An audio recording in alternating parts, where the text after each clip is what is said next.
Phone rings, door chimes, in comes the Cup Duet Reviews, brought to you by Cup of Hemlock Theatre.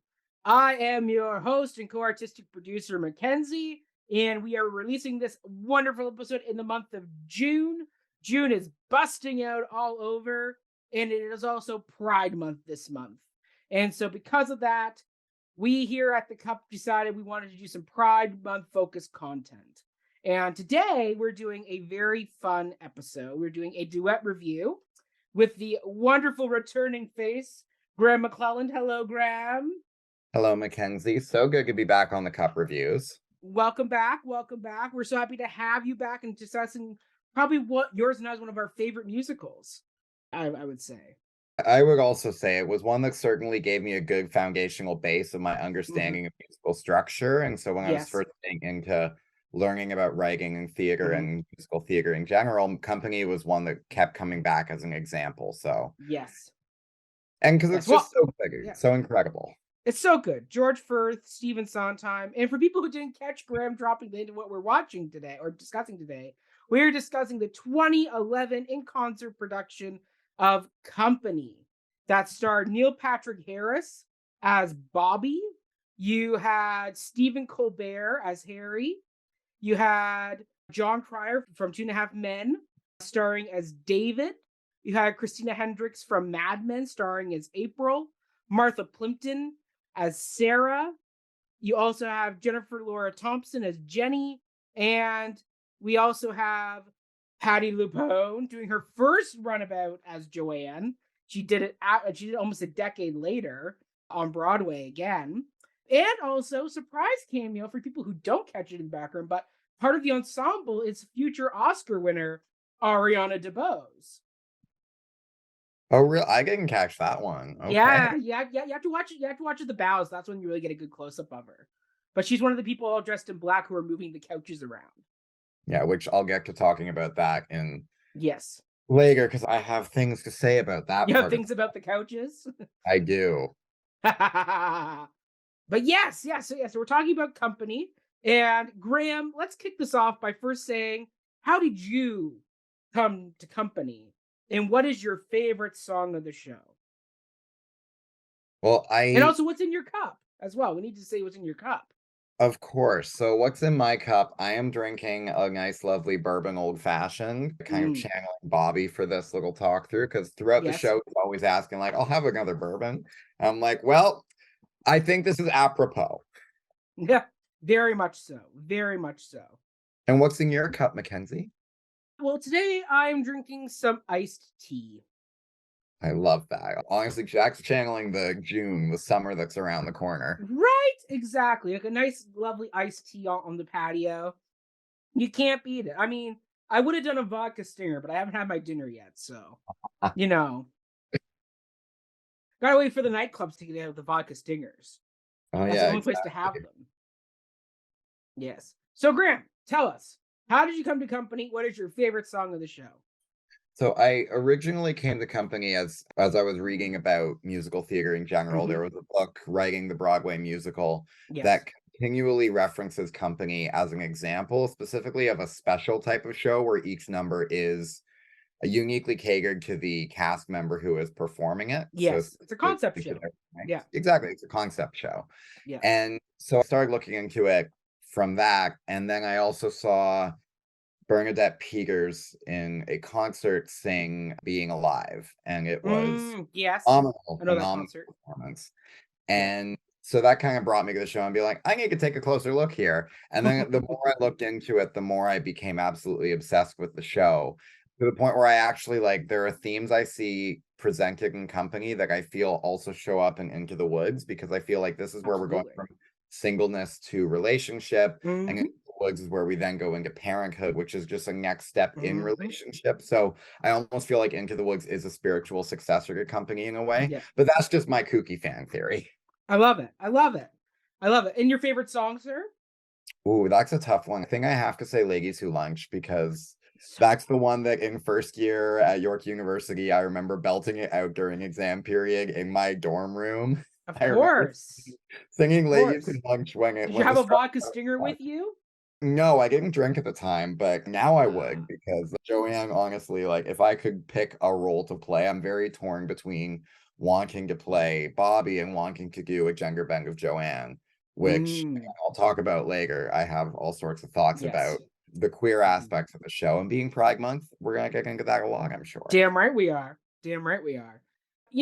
I mean, I'll say for me, I came to this show before I even knew the music. I was on the city bus reading this lovely book, Finishing the Hat, that has all the lyrics and all the notes of Sondheim.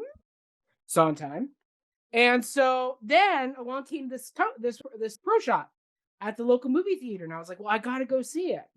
And Of then once I course. saw it, I was like, "Okay, I get it now." Because when you're just reading the lyrics on the page, it don't get the same feeling. Once again, this is a concept musical for people who don't know what that is. Basically, in the '70s, there was a big kind of shift point where we were trying out new forms, new styles of doing musicals. That's when A Chorus Line came along, which was, very much a verbatim style show where it's all about interview, verbatim style theater. And then along came Company, and that was once again there was no straightforward plot. There's a thematic plot of Bobby reevaluating his life as a 35-year-old single man against his married friends, but there's no real through plot. But that's not for lack of trying. Sondheim and George Furth did try to actually have like a plot line to the point where they actually almost had Bobby end up marrying Amy at the end of the show. There are draft songs in here of all about Bobby marrying Amy at the end. But ultimately they dropped that concept. Well, I also remember hearing that I don't remember if it was an interview or something written, but in the development of the show, Sondheim was even wondering, like specifically, I think Sondheim saw himself a lot in Bobby. Hmm. And so he was wondering, is Bobby going to end up married at the end? Yes. Or what is his opinion? Is he going to really like double down on his Hmm. attitude through most of the show where he kind of is very cynical of marriage? Or Yep. is he going to decide that he actually wants to commit to someone in that Hmm. way? Hmm. And Being Alive is the song that really epitomizes him realizing that Yep. alone is Hmm. alone, not alive. Yes. And but there was another song that originally ended the show called Happy Ending, which was Yeah. the exact opposite conclusion. Hmm. Almost be interesting to Hmm. see how a production would be if we brought that song Happy Ending back, ended on that note, or even changed it up from night to night, which you're going to end up. So the Yeah. audience wouldn't even know what Bobby is Hmm. thinking because Bobby as a character is Hmm. so Hmm. ambivalent. He Yes. changes positions throughout the show, and that's what Yeah. makes it such an interesting thing to chew on. Yeah, and I mean, there was even a time when the song "Marry Me a Little," the Act One finale song, was actually going to be the finale piece of the show, but they didn't feel it was enough of a conclusion song to make it the ending piece of the show. So this was a very unique show when it came out. It was one of those things where they tried, and it was one of those things where they were testing things out. Because for people who don't know, Company started originally as 11 one-act plays by George Furth, who then brought them along to a meeting at the time. I think he met, well, who's he met with first? Yes.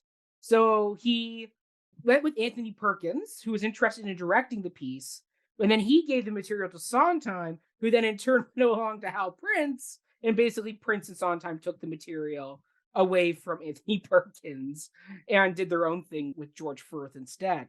But yeah, this was once again, this was a very disjointed thing where they went through a whole bunch of different of the writing process, but ultimately it became what we now dub as the first real concept musical, where there's no real plot. It's more about a thematic tone that gets explored throughout the piece. So it's a very unique piece in that way. So yeah, so I came to it through the concert that we're going to be talking about today. But I will say my favorite song is one that I feel gets overlooked a lot, which is Sorry Grateful, where Bobby asks his friend Harry, as well as his other male friends, "Are you ever sorry you got married?" And they give a very honest answer about the difficulties of marriage and kind of how marriage is not always bliss. You're sometimes you're sorry, sometimes you're grateful you're married, sometimes you're happy you're not alone, sometimes you wish you were alone. It's kind of that, once again, that human grange zone of life, right? Like some of those things of some days you really don't like your partner because you disagreed on something, and some days you are totally in tandem, in sync, like can't be beat, you know? So it's one of those great, and I love the melody of that too. It's And I one of feel those like rare Sondheim melodic pieces where it is really melodic, unlike a lot of Sondheim stuff, which isn't melodic. It's and I feel like it's a wonderful foil to the song that comes just before it as well. the little Little Things things. You Do Together, because that's Yes. when you are completely in sync and you are Mm-hmm. a couple and you are strong. And then Mm-hmm. Sorry Grateful comes right after, and sometimes Yep. the switch can be that quick. And Yes. the switch is as quick as Mm-hmm. Sarah leaving the room, and suddenly Yep. Bobby and Harry are just left alone. Yes. And Sarah and Harry have this beautiful moment where Sarah says, "I'm going to bed. I'll turn off the lights." And Harry does the, "No, no, you'll forget. I'll get the lights." And they end with the, "Harry, I love you." Right. So it's Mhm. one of those. So this piece is just so, there's layer upon layer upon layer with this. I mean, Furth and Sondheim are both writing at the peak of their abilities at this point, where they are really just tapping into some really human stuff here. The fact that Sondheim wasn't married, I mean, Sondheim didn't come out publicly till the 90s. So at this point, nobody really knew what Sondheim identified as sexually. You know, some of those things of, he was just a single man and he had all these married friends. And there's the great story of, you know, him going to Mary Rogers, who was the wife of, or sorry, no, Mary Hammerstein? Yeah, Hammerstein's wife, who was his mentor. And he went to her because he didn't know much about marriage. And he said, "What is it about marriage? Like, you know, like what is it about marriage that makes it work?" And she gave him a list. And it was the list that ultimately became The Little Things. So like Sondheim was actually going to his married friends and trying to get info out of them to write some of these songs because he didn't know, you know. So it's so great. Like Sondheim is just a fascinating figure for a single man who, I do agree with you. I do think there is a lot of Bobby in Sondheim, and I mean, though Sondheim always says I was never biographical. I'm like, yeah, I think there's a hint of you in this piece, sir. I I mean, think I there's feel like something about you in this piece. every great work of writing has an Mhm. aspect of truth in it, and whether he Yes. views himself in that or not. I mean, in Hmm. my own thesis play, Hmm. I don't. It's not an autobiographical piece, and yet a No. lot of me ends up in the main character. Hmm. So I recognize that, even Yeah. though this is not my life, this is not what I went through, this is not Yeah. my story. Yeah. Still, Yes. and the thing I find great about Company is that, and why it's still so resonant today, is that it does tackle those, like, almost the minutia of life. It looks at all the, Hmm. like, little things and the details and the Hmm. often overlooked and the little Hmm. passing comments that, and the show also gives you these wonderful moments to stop and reflect on them, where something will be Yes. said, and then it's almost the obligation of the production to give the Hmm. audience a little moment to digest it. Hmm. Right, and that's exactly it. Yeah, I think this piece is humanity in a nutshell. It's messy and it's Sondheim kind of taking the Mickey a bit out of married couples, because I mean, the 70s were a time of kind of that hippie revolution where a lot of the conventional Norman Rockwell style families, like the whole scare from of people was, are we losing the family dynamic to this new radical peace and love hippie movement where, you know, free love, man, everybody get naked. And it's one of those things, and we do see that portrayed in Peter and Susan, who get divorced, who then go on vacation for the divorce and end up still living together. And then Peter kind of comes on to Bobby at the end of the show, Which which we'll get into. it's also funny thinking about the Mhm. free love movement, and this is where I'm Yeah. gonna jump almost straight into Pride Month, is Yes. that free love came along, but that did not coincide with queer liberation. That still Hmm. took a couple of years, because even Absolutely. though free love, as the idea was like just Hmm. love who you want and Hmm. acceptance, it didn't extend to queerness. It No. extended more to just sexual liberation Hmm. rather than queer sexual liberation, which Hmm. was completely different. That was still something that was still taboo, even amongst like open-minded individuals. It was something that was a Yes. little weird. So it was kind of risque of Sondheim to put Peter coming on to Bobby in, but also that's Yeah. one of my favorite moments in the entire show. I just, especially because you have Neil Patrick Harris playing Bobby, Hmm. and there's that weird like fourth wall break moment Yeah. where, Peter asked Bobby, have you ever had a homosexual experience? And the audience knows. Yeah. Of And course. that the performers all know what they're doing, and it's just a moment where we can all laugh together because we're all in the know, but we're also here for a show. So it's something that really includes the audience in the action, which is why it's one of my favorite moments. Agreed. Yeah, that's definitely a scene we will get into as we go along because it is a fascinating inclusion in this piece. Like, you didn't have to have it there, but it's so fascinating.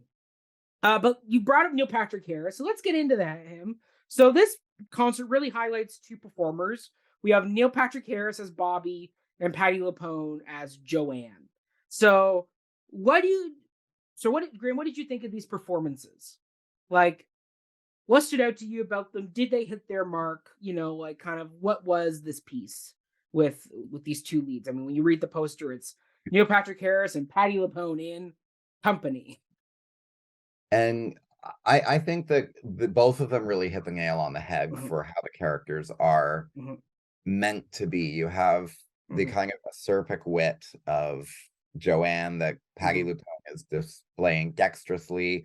Like, I remember in the character notes for Joanne, she has this kind of very cold, witty, distant exterior, but then when she's with her husband, she's very kind and loving and sweet. So there is this kind of back and forth, but for most of the show, you just see Joanne as this kind of aloof individual. She's wonderfully bitchy, like the whole opening scene where it's like, oh miss, take your gift back. It's not the thought that counts, it's the cost, Definitely has no time for anyone's bullshit and no time for anyone's the runaround, the lies people tell, the things they say just to be polite. Joanne just cuts right to the center, and I think Patti really caught that. Like, I have no time for any of this. Zero time at all. And I think that Neil Patrick Harris does a great job of being, the word I find is ambivalent, is very much there and is having things happen to him, but is not actively doing anything to affect his surroundings necessarily. And that's Bobby entirely. I think that Neil Patrick Harris has this wonderful, like, live little smile where he's just kind of observing, he's just kind of seeing what's happening and doing his best to fit into the social setting that he finds himself at any given moment. So that's why I find this production to be one of the best I've seen of company, just because it really hits all of the marks performance-wise.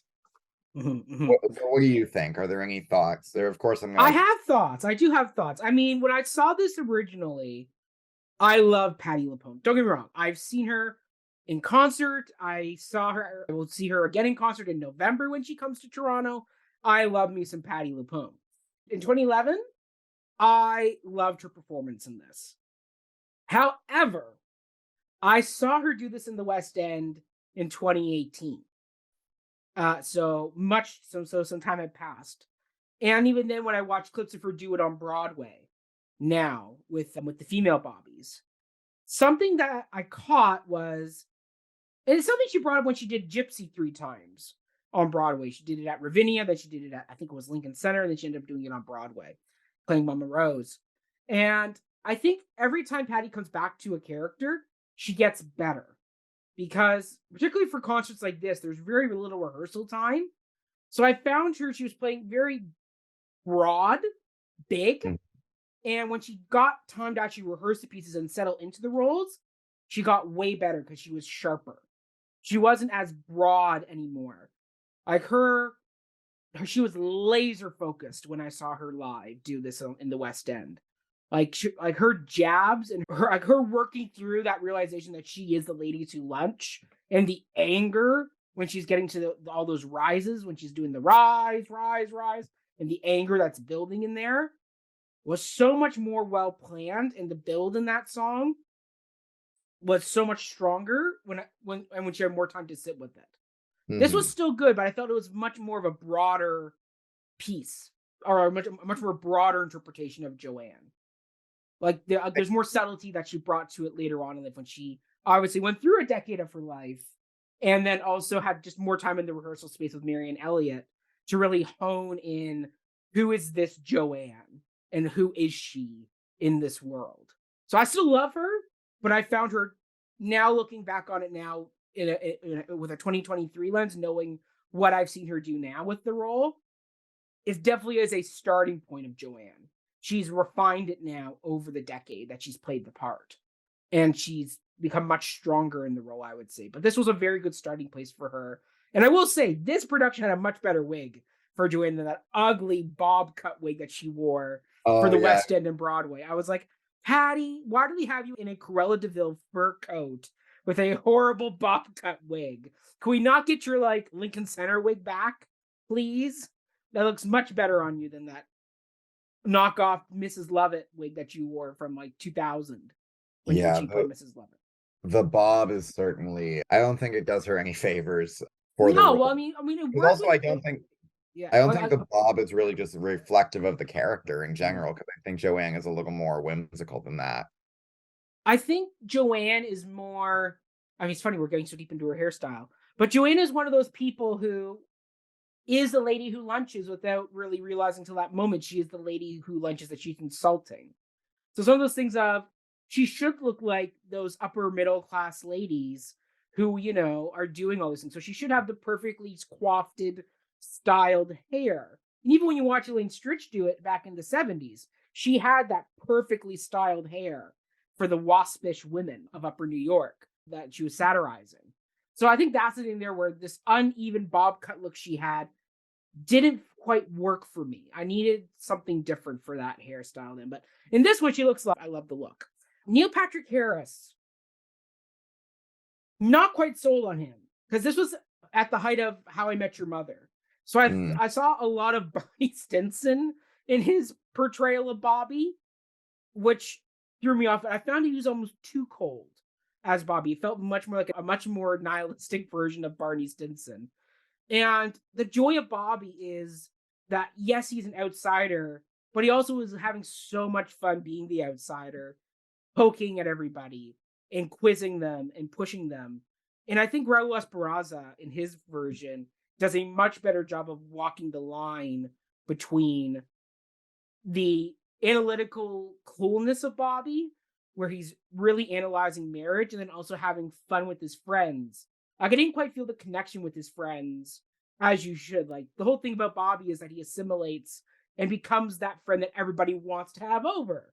That's the whole opening number, is Bobby's always out being with friends. He's the godfather to some of their kids.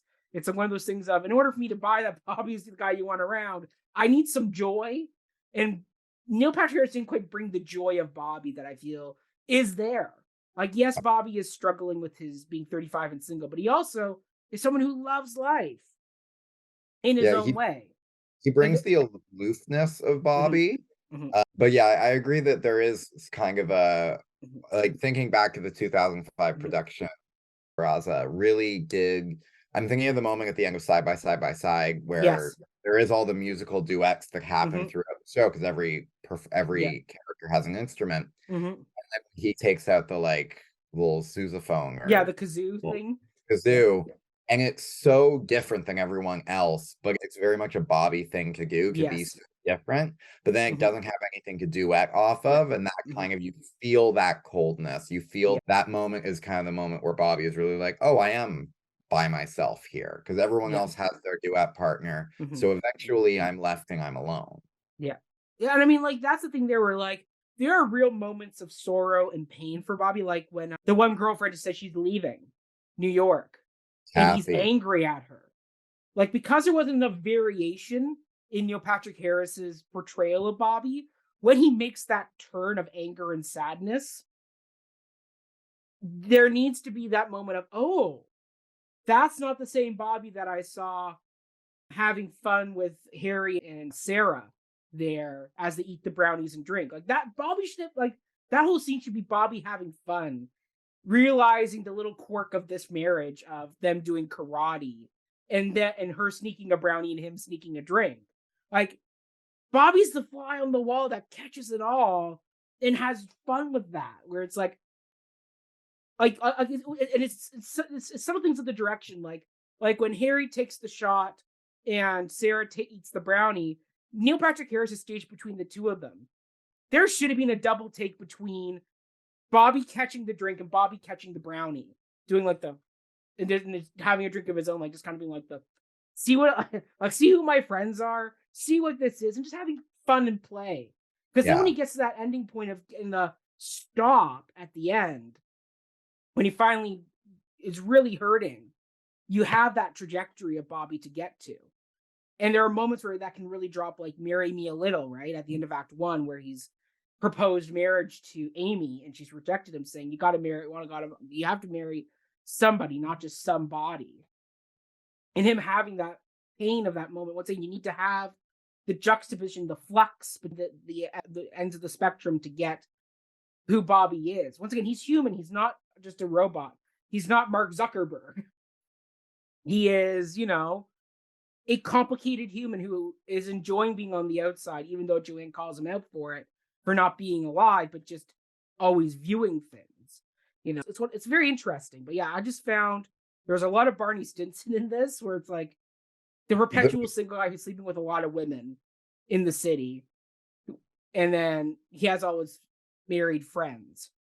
The more you mention Barney Stinson, the more I'm reflecting and being like, yeah, that is very much Bobby as Barney. And Barney, as though is a great character, is an archetype, and Bobby is more of a person because there is that depth of emotion. Whereas Barney, I feel like Barney doesn't care. Like, I see a bit of Barney in the end of like Barcelona. Yes. Where he's like honestly, oh God.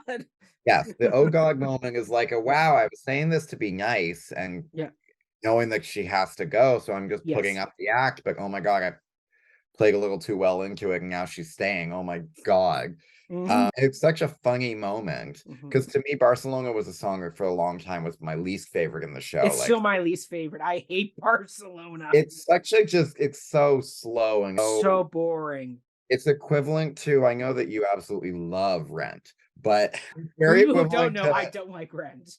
It's very equivalent to Light My Candle, where there's just it's kind of the same music over and over again. We just kind of like have a conversation. I'm like, this could have just been a scene. Yes. Like, why did this have to be a song? Yeah. And also, it's a really long song. I've grown to appreciate Barcelona, but I still don't listen to it. Because how can I listen to that when Ladies Who Lunch comes next, my favorite, and Side by Side is literally right there. Yes. And to me, that's also one of the best because it just brings the whole like carnival nature of married versus single life really to the fore. Yeah. Like I do see the Barney Stinson a lot in Neil Patrick Harris's Bobby, and in a way, it kind of hits the wrong mark of ambivalence because Bobby may be a bit ambivalent, but it strikes more on the cold side. Yeah. So while I do appreciate his blithe smile, and I wonder what he would do with getting into rehearsal a bit, similar to Patti LuPone with Joanne. I wonder if Neil Patrick Harris were to play Bobby now, if he would be better or different, or is this Neil Patrick Harris just doing Neil Patrick Harris? Because of course, I think that was the case. I think it was more Neil Patrick Harris being Neil Patrick Harris in this. Because once again, he was in the middle of a hit TV show. He's got this few night concert in New York that he's trying to do. You don't got time to get deep. Like you got doing a lot of homework on your own. And then you're coming into the rehearsal room, you're being told where you got to stand. You're up on stage in like a week. It's one of those things where you're moving very fast. So like, I don't discredit Neil Patrick Harris, but I go, once again, Raul Esparza, who's the other pro shot Bobby from 2005, I think is when they did his. Yeah. Or, sorry, 2006. Like he had rehearsal time. And, we can't say enough about, you and I both know the value of a rehearsal space to really iron out characters, especially when these characters are so caricature-y because they're abstract, right? Like it's a concept musical. You're not going to, like the only characters who get like two scenes are like Peter and Susan, who get the scene in Act 1, the scene in Act 2, and you get Bobby. Those are the only three characters that have repeated scenes. Who are also, Marta. Is it Marta, the one that sings on Another 100 People? She gets two scenes. So does April, Act 1, Act 2. But it's like these couples don't always get their one big scene with Bobby and then they're shunted off stage. So it's I would have loved to see more Sarah and Harry. Oh, I love their. Well, we will get into favorite couples in a minute. Actually, since we're here, let's talk about them. Graeme, who is your favorite couple, or which couple do you think was best performed in the show? So I'm very much torn between three. It's a bit of a three-way split for me. I really love the connection between Susan and Peter. Like, they're Mm. so delightfully unhinged in a way, where you have them, like, being more married after they're divorced than when they were married. Like, it's Yes. kind of like that's where I'm like, "Yo, this show kinda gets into absurdism because this is Yeah. ridiculous." But at the same Yes. time, there are all kinds of different relationship dynamics. There are all kinds of different ways Mhm. divorce can be, and I think it kind of s really encourages the audience to think queerly in a way about Yes. relationship dynamics and to think differently Mhm. because there are divorced couples who don't hate each other. My Yes. own parents, like, they have been honestly closer now that they've been divorced since like 2008 Yeah. than when they were married. Like, Mhm. they really found their stride with, like, in their own lives. So Yeah. With Susan and Peter, I see my own parents. But I also absolutely adore Harry and Sarah and Joanne and Larry. Like, these are Yes. all my favorites. So it's a kind of a three-way split for me because Joanne Mhm. and Larry, well, I think I just really like Joanne because Larry I find pretty innocuous and pretty absent a lot of the That's the time. sad thing about Larry is he's a beautiful character who kind of gets overshadowed by Joanne. And he seems like such a sweetheart too. The few He moments is. Larry's a gem, but I He think like is. I'm gonna have to eliminate them because it's more I like Joanne. So it's probably between Susan and Peter and Harry and Sarah for me because Mhm. Harry and Sarah are so sweet and Mhm. so like real. Like, I really get Yes. I can think of so many Mhm. couples that I personally know that I see Mhm. in Harry and Sarah of how they bicker and how they squabble and how they Let's do some karate. I want to see how my money's being wasted. Yeah. What about you? What couple did you think was best performed? Harry and Sarah. I mean, once again, who would have thought Stephen Colbert could act so well? I I mean, know. I love Stephen Colbert. I support the writer's strike, but I miss my morning Stephen Colbert check-in when I can watch his monologue from the night before. Like, he's so Yeah. good. And Martha Plimpton as Sarah. I mean, she is a divine actress who is severely underrated among the among the plethora of actresses we get in the world. She is wonderful. And also, I want to shout out Stephen Colbert's acrobatics in Side by Side by Side, where he Yes, he ends up killing Neil transports Patrick Harris and Martha Plimpton. and then does a spin around. I'm like, yo, Yes, Colbert's strong. he is strong like bull.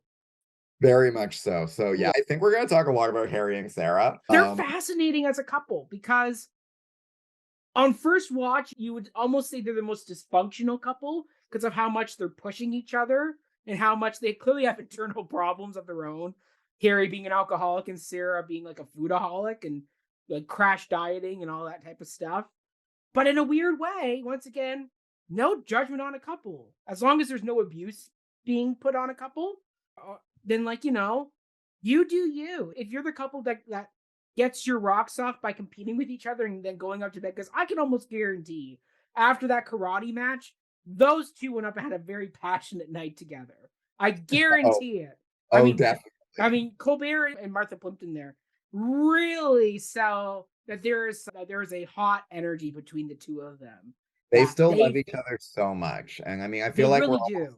we're tempted to jump ahead to a further question right now, Yeah. but I'm like, I want to stave that off for a little bit. Yes, we're gonna save that. We're gonna save that. But yes, best couple of the night to me is Harry and Sarah. And I feel the show kind of supports that because when they did the recent revival of Company, the actor and actress who play or the actress who played Sarah got a Tony nomination for Best Supporting Actress against Patti LuPone. Kind of felt bad for her because it's like you're not gonna get Patti LuPone. You're not gonna win, honey. I love you dearly, but you're not gonna win against Patti LuPone this year. She's too much of a powerhouse. But Harry and Sierra really are the first couple that come into the show, like after that opening sequence, and they really set the pace for the rest of the show. If you don't have a good Absolutely. Harry and Sarah who are going to really show kind of the zaniness of who these couples are, because each couple is a little bit quirky in their own way. So you need a strong couple to kick you off and kind of go, these are going to be broad versions of couplings here. Like Yeah. no couple is like Amy and Paul, where he's leaving her love notes all the time and she's having a mental breakdown over the orange juice. That's broad. But in order Yeah. for us to accept that, you need to have this first couple who are willing to do karate in their living room while they're forcing each other to eat and drink. Like the whole grocery list of, chili, Sara Lee cake, baked potato with all the sour cream and chives and butter. It's like brilliant. Brilliant. I love it. I love it so much. They're my favorite couple every time. I look forward to their scene. Also, I wish they had a follow-up scene in Act 2. Yeah. I wish there was a better balance of that where they just didn't get one scene then they're gone. Like I wish there was more scenes with them in Act 2. Because I feel they're fascinating as a couple. They are. They really are. Yeah. But so let's talk about the production and the design. What was your favorite component of the production and the design for this concert? The costumes. I mean, once again, this show doesn't have a lot on the production part of it, but I will say the costumes, because this show is very tricky it's a big cast. And trying to remember, it's kind of like Game of Thrones where you kind of got to remember, okay, who's married to who and who's doing what. And no one remembers the names on their first watch. No one remembers the names on their first watch. Nobody does. Nobody does. Even then, I still feel we're screwing up the names of some of these characters and trying to remember who they all are. But this costume designer was really smart because they color coordinated the couples. Yeah. Where if you look at, I mean, here you got, what's their names? Susan and Peter right behind me there. You can see they both are kind of like in pinky purple colors. And then, like, you know, you got Harry and Sarah there who are both in reds. Joanne and Paul have purple. Harry. See, told you. Larry. Yeah, exactly. No one remembers the names. Nobody remembers their names. But it's one of those things of, you know, like the color coordination. It's that little way that they went, okay, we got to really convey fast to these people who's coupled with who. And the fact that each couple gets paired up in colors, and then each couple has their own style. Like, I would say Harry and Sarah are very 70s with their look. And then, you know, you get to like Amy and Paul, and they're very modern, like the white dress she wears there. Yeah. Very modern wedding style dress. You know, Larry and Joanne are very much nightclub, like evening attire, because she's in that black lacy attire. And then the one couple we haven't really talked about are Robert and David and Jenny. Yeah. And they're the married couple with kids. So, you know, they're kind of dressed in that, I don't want to say frumpy, but like John Cryer, where is he there? Can I see him in this? No, he can't. He's cut off. He's on the far side next to Patti LuPone there. Anyway, but like they're kind of in that yellow suburban attire, like it'd be kind of very much like what you'd expect parents to wear. The sweater vest, the sundress, the wash and wear. The wash and wear, exactly. So the fact that they were very quickly able to tell who each character was and where they are and what they are really well. Like that's like the costume designer. I don't know if I even had their name. I feel like with especially Jenny and David, their costume to me, I don't know if this is just my thought, but I'm thinking back to like the Dick Van Dyke show which I watched a lot. The kid, very Dick Van Dyke. This like 1960s nuclear family parents, because like especially Jenny, she has the hair done up and that almost like looks like that poof. The poof. It would be like the bouffant or something, but it does have that kind of height to it that is very like, it reminds me of Hairspray. It reminds me of Tracy Turnblad. 60s, 60s. And then also John Cryer dressed in that very like... the jacket like, with the vest and the sweater vest, very much the father figure. You can almost picture him with a pipe reading the paper with his legs. Of course. Or because of course, if you cross your legs too tight, you're gay. So like, it's... They really embody that. And you know, being the couple with kids, I think also Susan and Peter have kids. We don't know. We don't hear much about it. Because they said when he's like, oh, like when Robert was like, well, when Bobby was like, well, where are you living now? He's like, well, here. I can't leave Susan. Oh, that's right. Yes, sorry, they do have kids. They do. You're right. Kids, yes, they do. We really remember Jenny and David for having kids because they're like, don't want to wake the kids. That's right. Yes. Quiet downstairs, but they're the one where the kids are more present because we mentioned a couple of times like, shh, we have to be quiet. I think we can all remember times where our parents were downstairs with their friends and we had to be upstairs on the bag, and we were very curious about what was going on downstairs. Yes. Yeah. So I mean, the costume design. Unfortunately, I don't have the person's name who did the costume design, but they were They did a great job. Once again, when you don't really have much of a set and you got to convey who these couplings are really fast for the audience to get them, this is a great way. This shows the power of good costume design, that you can very quickly spot who's supposed to be with who, even if you don't remember their names as characters. Yeah. Yeah. What about you, Graeme? You mentioned something about couches. Yes, it's kind of related, kind of not to couches, but like Okay. I do find that the concert style suits company so well because there are Yes, so many like passing moments that Mm-hmm. concert I think really fits this show well. So I guess you could call that a design element, but I would say so. and the production did a great job of like acknowledging the fact that there is an orchestra there and getting married today. You have Amy breaking the conductor's That baton. is one of my I laughed so hard in the movie theater when I watched that the first time. I thought that was hysterical. And then Or even in the apartment when they're poking Paul like Giamatti.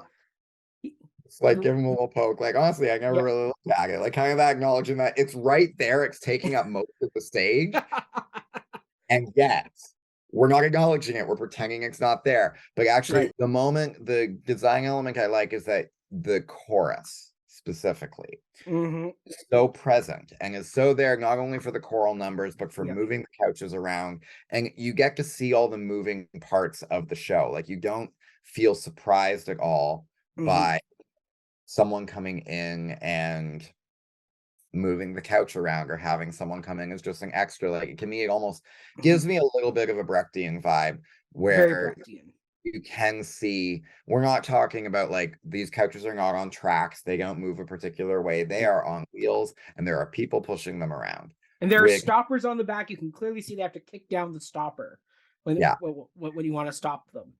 Yeah. So I really appreciate that drawing the curtain back because I think that it also reveals a lot about specifically with regards to the fact the show is set unabashedly in New York.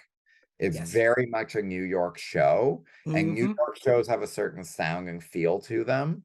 But the fact that it's really pointing out the artifice of we are watching a show, there's this orchestra on stage with us, and it's highlighting all of the details that go into relationships, friendships, and New York as a whole. There's a lot of moving parts. And so I love that this show also has a lot of moving parts and it doesn't try to hide them. It's not like you have fancy technology on like tracks or you have the chorus trying to be hidden as much as possible. No, they're right there. Yeah, even they're just wearing black, but they move around. They're part of the set. They're just there. Yeah. So I really like the fact that it is concert style. It is very casual because really ultimately this a series of scenes of moments shared between friends. Yes. And I will say I love the detail in the direction that when Bobby starts the show, and for a lot of the show, when he's doing scenes with people, he's always in the armchair, not in the love seat. And at the very end, he sits in a love seat. And the light when on the love seat comes up, because there's a scene at the nightclub where he's sitting in a love seat, but there's nobody next to him and it's kind of a darkened seat. So even when he's in a love seat, it's very clear nobody's going to sit in that seat. But when it comes to the end, when you got to show what's this piece being all about, it's all about Bobby being open to now having someone sit in his chair with him and make him feel alive. I love that detail, that all the other couples live in those love seats and Bobby is perpetually in the armchair or left alone on a love seat. And by the end, he's now open to having someone sit next to him in the love seat. I relate to Brilliant. Like, I don't want to get to 35 and still be Bobby. Graeme, one can only hope that we don't get to 35 and are still Bobby. Honestly. Yeah. Well, let's get into the next part, which I don't know if you may have something, but what aspect of the production didn't hit its mark? Do you have anything? I don't, honestly. Like, I know if I were to think about it really hardly, I'm sure I could come up with something. But to me, this is a near perfect for how like short it came together. It's like a near perfect version of company for people to see who are new to the show, who want to see like what this show can be. Because honestly, I'm so used to seeing this because this is my second or third time Mhm. seeing this production recorded. I'm so used to it that I'm like, how is Company even performed without an orchestra on stage? How is it performed if you have a full production and you have the full use of the stage? I don't know because the concert style just works so well for it. So I'd like to see a proper production just so I can Well, when the conceptualize. Company tour comes to Toronto, at some point they say it's coming. Let's They, go. we're gonna Let's go. We're go. gonna go. We'll do. We're gonna go. We're gonna go. I can tell you when I saw it in the West End, it was fascinating seeing it as a proper production and not a concert. Because And I remember you're seeing a right. picture. I remember seeing a picture from the 1970 production Mhm. where you see they They had had a an whole, elevator. yeah, they had a whole, like, it looked like a fire escape, like Yeah, they where have a the, whole second level, which is why in the opening number when they say "We love you," why they hold love so long is because they timed it out to be as long as it took for them to get up the elevator to the second level. That's why that love is held so long. It's not because Sondheim wanted it out. It's because they needed to fill her so they could ride the elevator on the set. And it oh took my god. that many beats to get them up the elevator. So So you're that's, saying yeah. if we had a faster elevator, it would be held less time? Yes. Oh my it's it, god. it's because we're still stuck with 70s technology elevators. Oh, Yeah. like, no, I remember seeing a picture of Bobby, like, front and center, and then Hmm. all the couples up on the second floor, Yes. all illuminated, and I'm like, "That's Yes. really neat." I'd like to see what it would look like if you had it Hmm. almost looking like a set, like, what I would picture as a set, like a New York apartment building. Hmm. I know these couples would not Yeah. all be in the same building, Yeah. but let's suspend disbelief because after all, Mhm. theater. Let's just pretend like they're all Mhm. compartmentalized as life in New York is. You have Mhm. your apartment, you have your community, you have your moments, Mhm. and like let's put them all in one big building. Yeah. Why the fuck not? Listen, I have many thoughts about doing a site-specific production of Company in Toronto. Oh, In a condo, but you'd have to like find a condo that has like at least I think there's four couples, five five. couples, five couples. So you need five condos plus a party room to do some of the bigger scenes, or Yeah, six party if you want to six. have Bobby. We'll have Yeah, Bobby's condo. yeah, that would be expensive. But I It would mean, be expensive, but it could be fun. we could totally talk about how many empty condos are in the city compared to Don't how get me many. started on that, Graham. Do not get me started. It gets me Let's so not get mad. started. Yeah, But I'm just saying it could be done if we could find a condo core that we could pay enough for. there we go. There we go. There we go.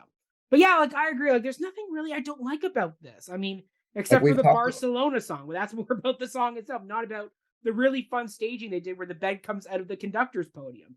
yeah, That's neat. like I the like that. I like how the set was minimalist, but also get everything it needed to. We had the love Yes. scenes that really captured the couples and Hmm. they're being together. There was enough space Yeah. for both of them. We Yeah. have all the moving parts that kind of support the whole production moving around like this Hmm. merry-go-round of life. We have this, the functional of like pulling the bed out and Yeah. like we don't need Company is a great show because it doesn't need a lot of Hmm. fanfare around it. No. It doesn't need a huge Hmm. complicated set. It's not Into the Woods. Like it's No. not Sweeney Todd. Like Sweeney Todd, like at the end of the day, you can do as much as you want to simplify it, but Yeah. you still It's need a still chair. big. If you don't have the chair, what are you Yeah. doing? Yes. Are Actually, you even sorry, I doing will the say there's one aspect of the show that didn't throw me. And it's because the gender bent revival did a really good job of doing this. And it's the TikTok ballet. So when they did it in London, and I'm sure they did it on Broadway too, but basically the way Martha Henry, or was it Martha Henry? No, sorry, Marion Elliott directed it. like Martha Um, Henry, my girl? I love Rest Martha Henry. in Don't get me peace. wrong. I love Martha Henry, but R.I.P. to her. But yeah, so when Marion Elliott directed the TikTok ballet, it became a dream sequence where basically female Bobbies had this evening tryst with this pilot, and as she's dreaming, she's seeing the mundaneness of life pass her by, where it's like different people in Bobby outfits are coming through. You see her getting pregnant or getting married, getting pregnant, having the baby, and her going through the life cycle basically. And it scares her and it wakes her up. And I was like, that's fascinating. That tells me more about what Bobby's going through than a really fun dance number between the sheets. Yeah, TikTok is something interesting because it's not featured in the soundtrack for the It 2000s. never is. It never gets But featured. it is on the 1970s soundtrack. So when I Is first it? heard it, I'm like, Oh, that's oh, true. Yeah, yeah, yeah. it is. On the original cast, they do have TikTok. And I Oh, love the aspect of all the couples saying, I love you, and yeah. April for a moment saying, I love you, Mm-hmm. that Bobby hesitating.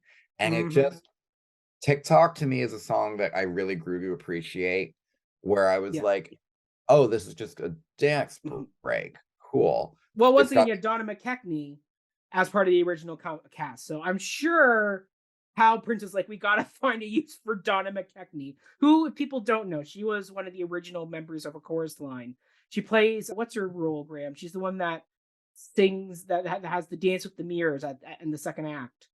oh, I Christy? don't know Chorus Line very well. You don't know Chorus Line, Graeme. I'm shocked. I, Anyway, I'm a she's the bad dancer that has theater the gay, okay?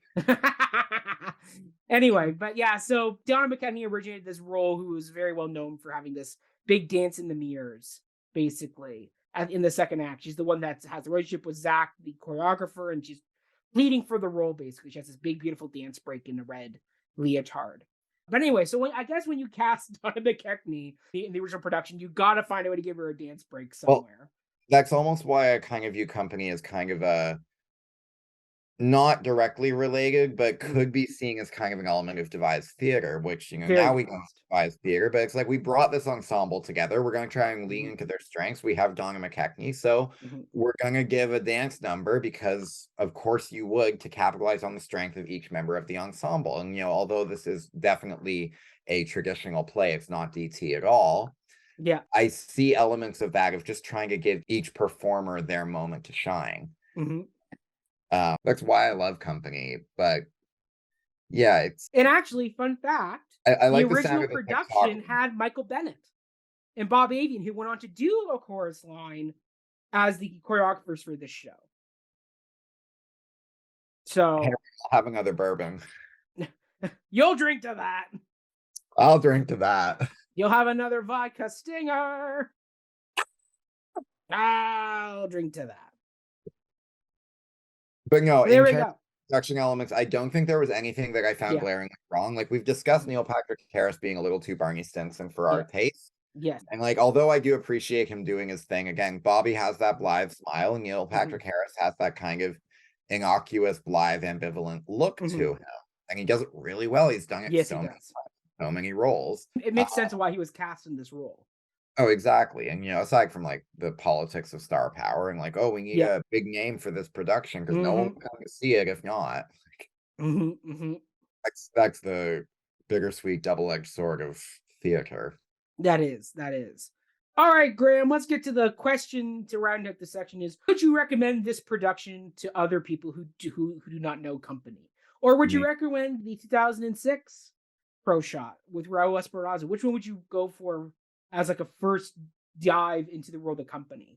Hey, my first dive was 2006, so I actually would say if there was like reliable access to 2006 and someone could access it, I would definitely go for 2006 because Raul Esparza brings real emotional depth to Bobby, and Barbara Walsh as Joanne just absolutely knocks it out of the park in this kind of very bitter and very like almost like resentful, but also very sweet, because the thing with Joanne is that she has this this is her third marriage, so you almost have this expectation that she's very bitter, and she's definitely been jaded a little bit, but I think that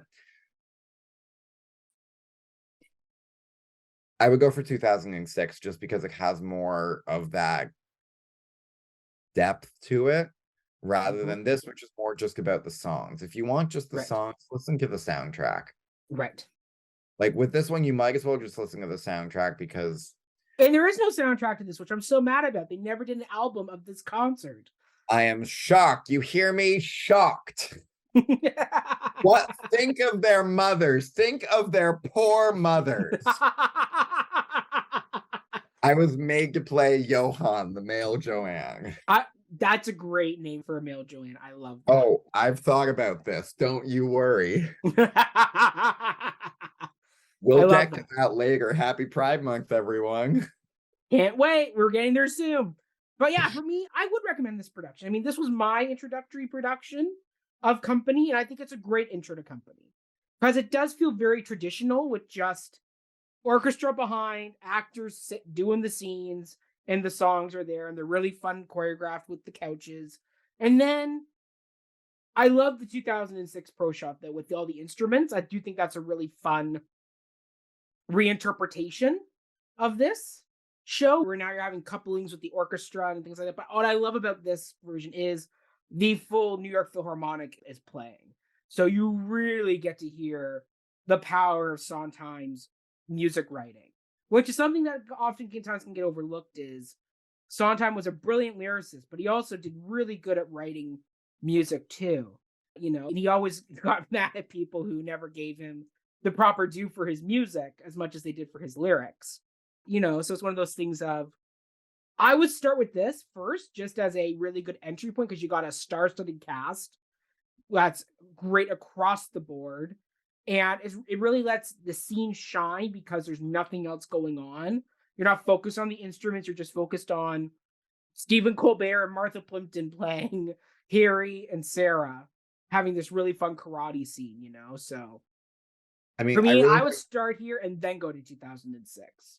see. I love If the I was Harry and doing Sarah moment in 2006 because their karate fight, they were like across the stage from one another, and they were doing it as if they were right side by side, and it sounds really weird me describing it now, but it's you so gotta good. watch it. Like, dear listener, it's so good. Yes. But yes, I don't discredit this production at all. I think this is a Yeah. fantastic entry point. I think that anyone who's looking to get into Company, this is a great place to start, and this is a great Yes. place to just get a sense of what it can be because you have a lot of very Mhm. fun performances. Whether a star or not, everyone Mhm. I can tell is just having such a great time. There were Yeah. moments where I could tell the cast was having a hard time like keeping it together because Yes. they're also having Yeah. fun, and Company is just that. It's such a Mhm. fun show. And that's something fun to watch in this too, is just like Les Mis' 10th anniversary concert where all the actors sit on stage and they're kind of watching the concert from the back.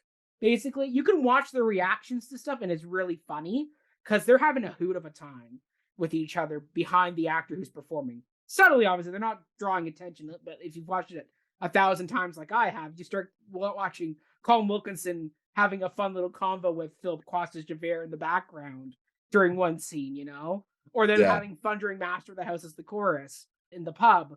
But even here, like if you watch Colbert's reaction, because he's right behind Neil Patrick Harris during the ladies who lunch scene because he's facing backward. But you can watch his reaction. You can see him just being like, oh my God, I'm listening to Patti LuPone belt out ladies who lunch. Like, you That know, moment where she does the final rise and just and splashes the catapults her audience. drink into the audience. I'm like, such a moment. Like, Such a moment. yeah, And then they went back and repeated that moment in the Broadway and West End revivals that she did, where she got to once again slosh the audience with a drink. And what I'm I sure people find, paid extra for those seats to be the ones that get oh, sloshed by the Patti splash LuPone. zone, Yeah. 100%. You got Patti LuPone throwing her drink on you. Yes. You've made it. Like, you Yeah. can die happy. I would pay that money for the good money for that seat. Same, I'd be right next to you. Yeah. There we go. I love it. I love it. All right. Well, let's get into the deeper part of this play because there is a lot of juice and meaty, juicy parts here. So the Uh, first question we're do going I to get need into, another bourbon for this? Graeme, you may need a vodka stinger for this. But yeah, so much discussion has been made regarding the sexuality of Bobby and how it affects his singlehood. There is a debate that rages with this. So, what are your thoughts on Bobby's sexuality? Does your reading of it change if Bobby's gender is swapped, such as in the West End and Broadway revivals that just happened? So, Graeme, what are your thoughts? so I have a lot, so this might be a bit of a lecture. But in terms of Bobby's sexuality, Mhm. Bobby, if we take queerness just as the original definition, meaning a little bit odd, Bobby Mhm. is a queer character. Mhm. A little bit odd. He is, Mhm. by societal standards, Mhm. outside of the norm, but Mhm. less so for a man. For a man, it's Mhm. more accepted to be single longer, because as Yes. Bob said in the scene with Jenny and David, it's like, well, I don't know, there was always things to do. I was in school, and then I wanted to get my career started, and then I Yeah. needed stability. And then, like, for men, it's very Yeah. socially accepted to be single longer and to be a bachelor longer. It's a little weird to Absolutely. say, like that's why the type of apartment is called a bachelor pad, not a bachelorette pad. Even though these are synonymous terms, it's not the first thought you think of. You don't think Right. of the eternal bachelorette. You think of, like, women get settled down sooner, and they have an expectation to commit to a relationship sooner. So I Yeah. find that Bobby has a kind of, there's a pendulum. I'm not sure where I place him. This gets back to the character's ambivalence, is that he can be portrayed, and there were some moments where he is incredibly closeted, and I'm like, oh, Yes. he's gay or bisexual, and he's actively keeping himself out of intimacy just because he he's scared of revealing that, he's scared of revealing his true self. And so he's dating all these women, and he's courting all these women, being this big player just to kind of cover up the fact that deep down he knows that he's actually attracted to men. Right. And even in the scene with Peter, he's like, yeah, I've had a homosexual experience since I've been a man. He admits that he's definitely at least bisexual, or bisexual enough to experiment, no homo, bro, Right. but it really is like he's either incredibly closeted, or he is just a straight guy with commitment issues, which is like a tale as old as time. So there's one way that he's very interesting, and there's one way he's very cliche. And it's really, I'm kind of torn because I don't know what I believe about the character in general. But I also think that what I mentioned about the expectations placed on men versus women is why I kind of, like, I really need to see the gender swap version It's live, very neat. I liked it. because I agree with our mutual friend Susan and her disliking the gender swap only because of these societal expectations that it's a little bit stranger for a woman to be single longer. And And that's something Mary and Elliot got into in the revival. They really did adapt the book to really focus on that, which I think the TikTok ballet became a ballet about stereotypical womanhood of get married, have the baby, that type of thing there. yeah, Mhm. honestly. And it's just, I don't know what Bobby's sexuality is. I definitely, because he's so ambivalent, would Mhm. like to, like, Mhm. box him in as bisexual, but I also think pansexual is an option there as Mhm. well, because I Mhm. think that Bobby may well be Mhm. just a go with Mhm. the flow person, to the extent where he's like, I don't Mhm. care. It's more about the Mhm. connection I find. Mhm. Yes, he may be saying he's actively pursuing women, but, like, how much of that is bravado? How much of that is putting on an Mhm. act? How much of that is playing into Mhm. the friends' expectations? Because all of the friends in this production, but Or in also heteronormative, yeah. productions, very heteronormative. And I'm very much aware that the play was written with heteronormative relationship standards in Mhm. place. Mhm. And so this is where I will get to this later, but think about Mhm. heteronormativity and Mhm. how queerifying company would either work or not. And again, we'll get Mhm. to that a little bit later. But Mhm. I think that the gender swap just adds Mhm. different considerations, because Mhm. we have to acknowledge that societally, men and women and non-binary folks are all treated Mhm. differently. And it would be Mhm. interesting to think, is Bobby gender fluid? Mhm. Is Bobby, like, are there other options that I haven't brought up here Mhm. for how it could be Bobby? Bobby being so Mhm. ambivalent, Bobby really is the audience in the play, and is supposed to Mhm. represent this kind of outsider Mhm. force. So can really be anything you want. Mhm. We can all relate to Bobby in different ways. Mhm. We can all relate Mhm. to someone who values their independence and yet is Mhm. deeply, deeply in Mhm. need of being validated by society, Mhm. because no one really wants to live outside the norm. Mhm. Because if you live outside the norm, you're a Mhm. pariah, you're ostracized. And Mhm. like at the same time, So we want that acceptance, but we also don't, because there's so many things wrong Mhm. with so-called acceptance. Mhm. Mhm. So there's my lecture for now. As you talk, I'll probably come up with more points, and I have a pad of paper ready to write them down. Love it, love it. I mean, so for me, the first thing to address is when Sondheim and Furth repeatedly asked over the years, "Is Bobby gay?" Sondheim, even when he came out of the closet, still kept saying, "No, Bobby is not gay. I wrote this to be an exploration of singlehood in life." And what I think is great about Bobby is that he is a blank slate character.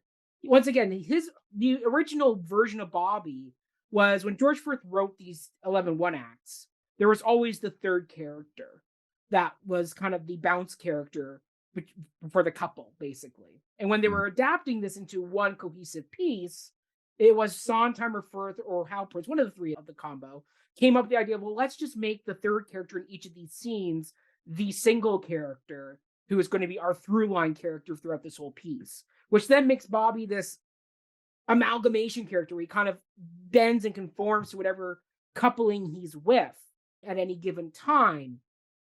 And so you're right. I definitely would say there are definitely bisexual vibes that come with Bobby because of the scene with Peter. But then he's having these scenes with Jenny and David where you're talking about family and kids, and you're getting very heteronormative conversations that are Which happening. can Mhm. I jump in for a Yeah, of second? course. Which really raises this idea of relationship standards, not only in straight culture, but also Mhm, queer culture, because mhm, there is this expectation that queerness is being a counterculture to straight culture mhm. is necessarily opposed to everything. And yet there are so many homonormative individuals who Yes. want the husband or wife, depending Mhm, on the case, the partner, like the mhm. life partner, Yes. be Mhm, they want kids, they want the house, they want the dog. They want something that to an outsider would be like a very straight life, except mhm. with another someone of the same Yeah. gender, or the gender expression that they are Mhm, attracted to, or whatever. mhm, So, like, I myself definitely ascribe more to this. I'm not necessarily in like someone who practices hookup culture, for instance. And yeah, I have mhm, so many friends who are like, yeah, no, queerness, we have an obligation to just live and experience and do everything, as opposed to what straight culture has told us for decades we mhm, have to do, which is start dating, then get married, then have kids, then buy the mhm, house, then mhm, the progression, mhm, mhm, work your 40, 50 years, mhm. retire, then go Yeah. cruise for the rest of your life. Right. And it's kind of funny because there are queer individuals who want that, very Mhm, homonormative lifestyle, and then there are mhm. queer individuals who want to Yeah. be counter to all of that Yeah. and want to live Mhm. openly and freely, and the thing is both of them are absolutely right. Yes, exactly. There is no Exactly. wrong Yep. answer in this, and that's what scares people Mhm, sometimes. It's like, "Oh my mhm. god, like, I feel like I should be one way." I was like, "No, no, Yep. no, baby. You're fine." Yep. I With mean, like, that's exactly, I mean, and even in heteronormative couplings, there is a fluidity. I mean, I have an aunt and uncle who were married 31 years and then decided to divorce, because the kids were all married and they went, okay, this isn't quite working for us anymore. That's it. I have another couple family friends who he was married once, had a son, and then, he met up with my friend's sister and they were common law marriage for, 30 plus years. And now just this past year, because they're both in their 70s now, both said, maybe it's time for us just to tie the knot because we've already been together 30 plus years. And, it's that time of life where we want to, be married and kind of have the certificate at the end yeah, of it all. But it's one of and those my things of people just have that fluidity. And I think we need to normalize that more. It's yeah, that didn't like heteronormative doesn't mean you're going to be boxed in with the white picket fence, nor does queer culture mean you're going to be, the hookup culture. Within each spectrum of the world, there's a wide variety of whatever works for you. And I think that's what's great about all the couples in the show are you can have the Harry and Sarahs who are a bit eccentric and are karate chopping each other. And you have Jenny and David who are parents. And then you got what's their names? Peter and Susan who are divorced but yet still living together, doing their own thing. It's one of those kind of great fluctuations. like, And so here's a pitch for a play. Let's have mm, Susan and Peter still living together, but yes. divorced and living their own lives together. Yeah. they're kind of in Like, a very open relationship is what you kind of could qualify them as. exactly. Right Mhm. now they like as they are in act 2, they're in a perfectly open relationship, and that's what makes them so delightful and why they're one of my Yeah. favorite couples. Because it makes me think, and it makes me like I'm Mhm. like, Mhm. yo, you're acting so married, but you're not. And I'm confused and it Yep. hurts my brain, but at the same time, thank you so much for making me reconsider my expectations and notions of what constitutes a Yes. relationship and happy life, Yeah. which are separate. I Yeah. must emphasize there, dear listeners. Yes. And it makes me really think. I also Mhm. think about my uncle who has been with his partner for like almost 50 years now, like as long as I've been alive. Yeah. He and his partner have been together, and he was the first queer man in my life, Mhm. and he was very much an example of what it can look like when you find someone that you love, you meet, you get out of the clubs, like you meet in the clubs, you Mhm. get out of the clubs, you live a life Mhm. together. He was a professor at OCAG-U of architecture for his whole career. He just retired a couple years ago. Beautiful. His partner still does like digital art and photography. Oh, cool. They live together, like, 2 streets over from where I live, and they have a house that they've fully renovated and cats and, like, a nice car, and, like, they've just Yeah. lived that life together, and they've had their ups and downs, but they're Mhm. still together and, through thick and thin. Like, they're not Mhm. married, but I almost wish they would because 'cause I'm like, "I wanna Yeah. go to a big gay wedding." Right? And that's exactly it. And I mean, like, our friend Autumn Smith just got married to her partner Yeah. last fall. Bravo to Autumn and Sarah. I love them dearly. I was part of their Congratulations. wedding Shout party. out. Shout out to them. I mean, but they've bought the house. Autumn has her stepkids from Sarah's first marriage. Her dad lives with them now.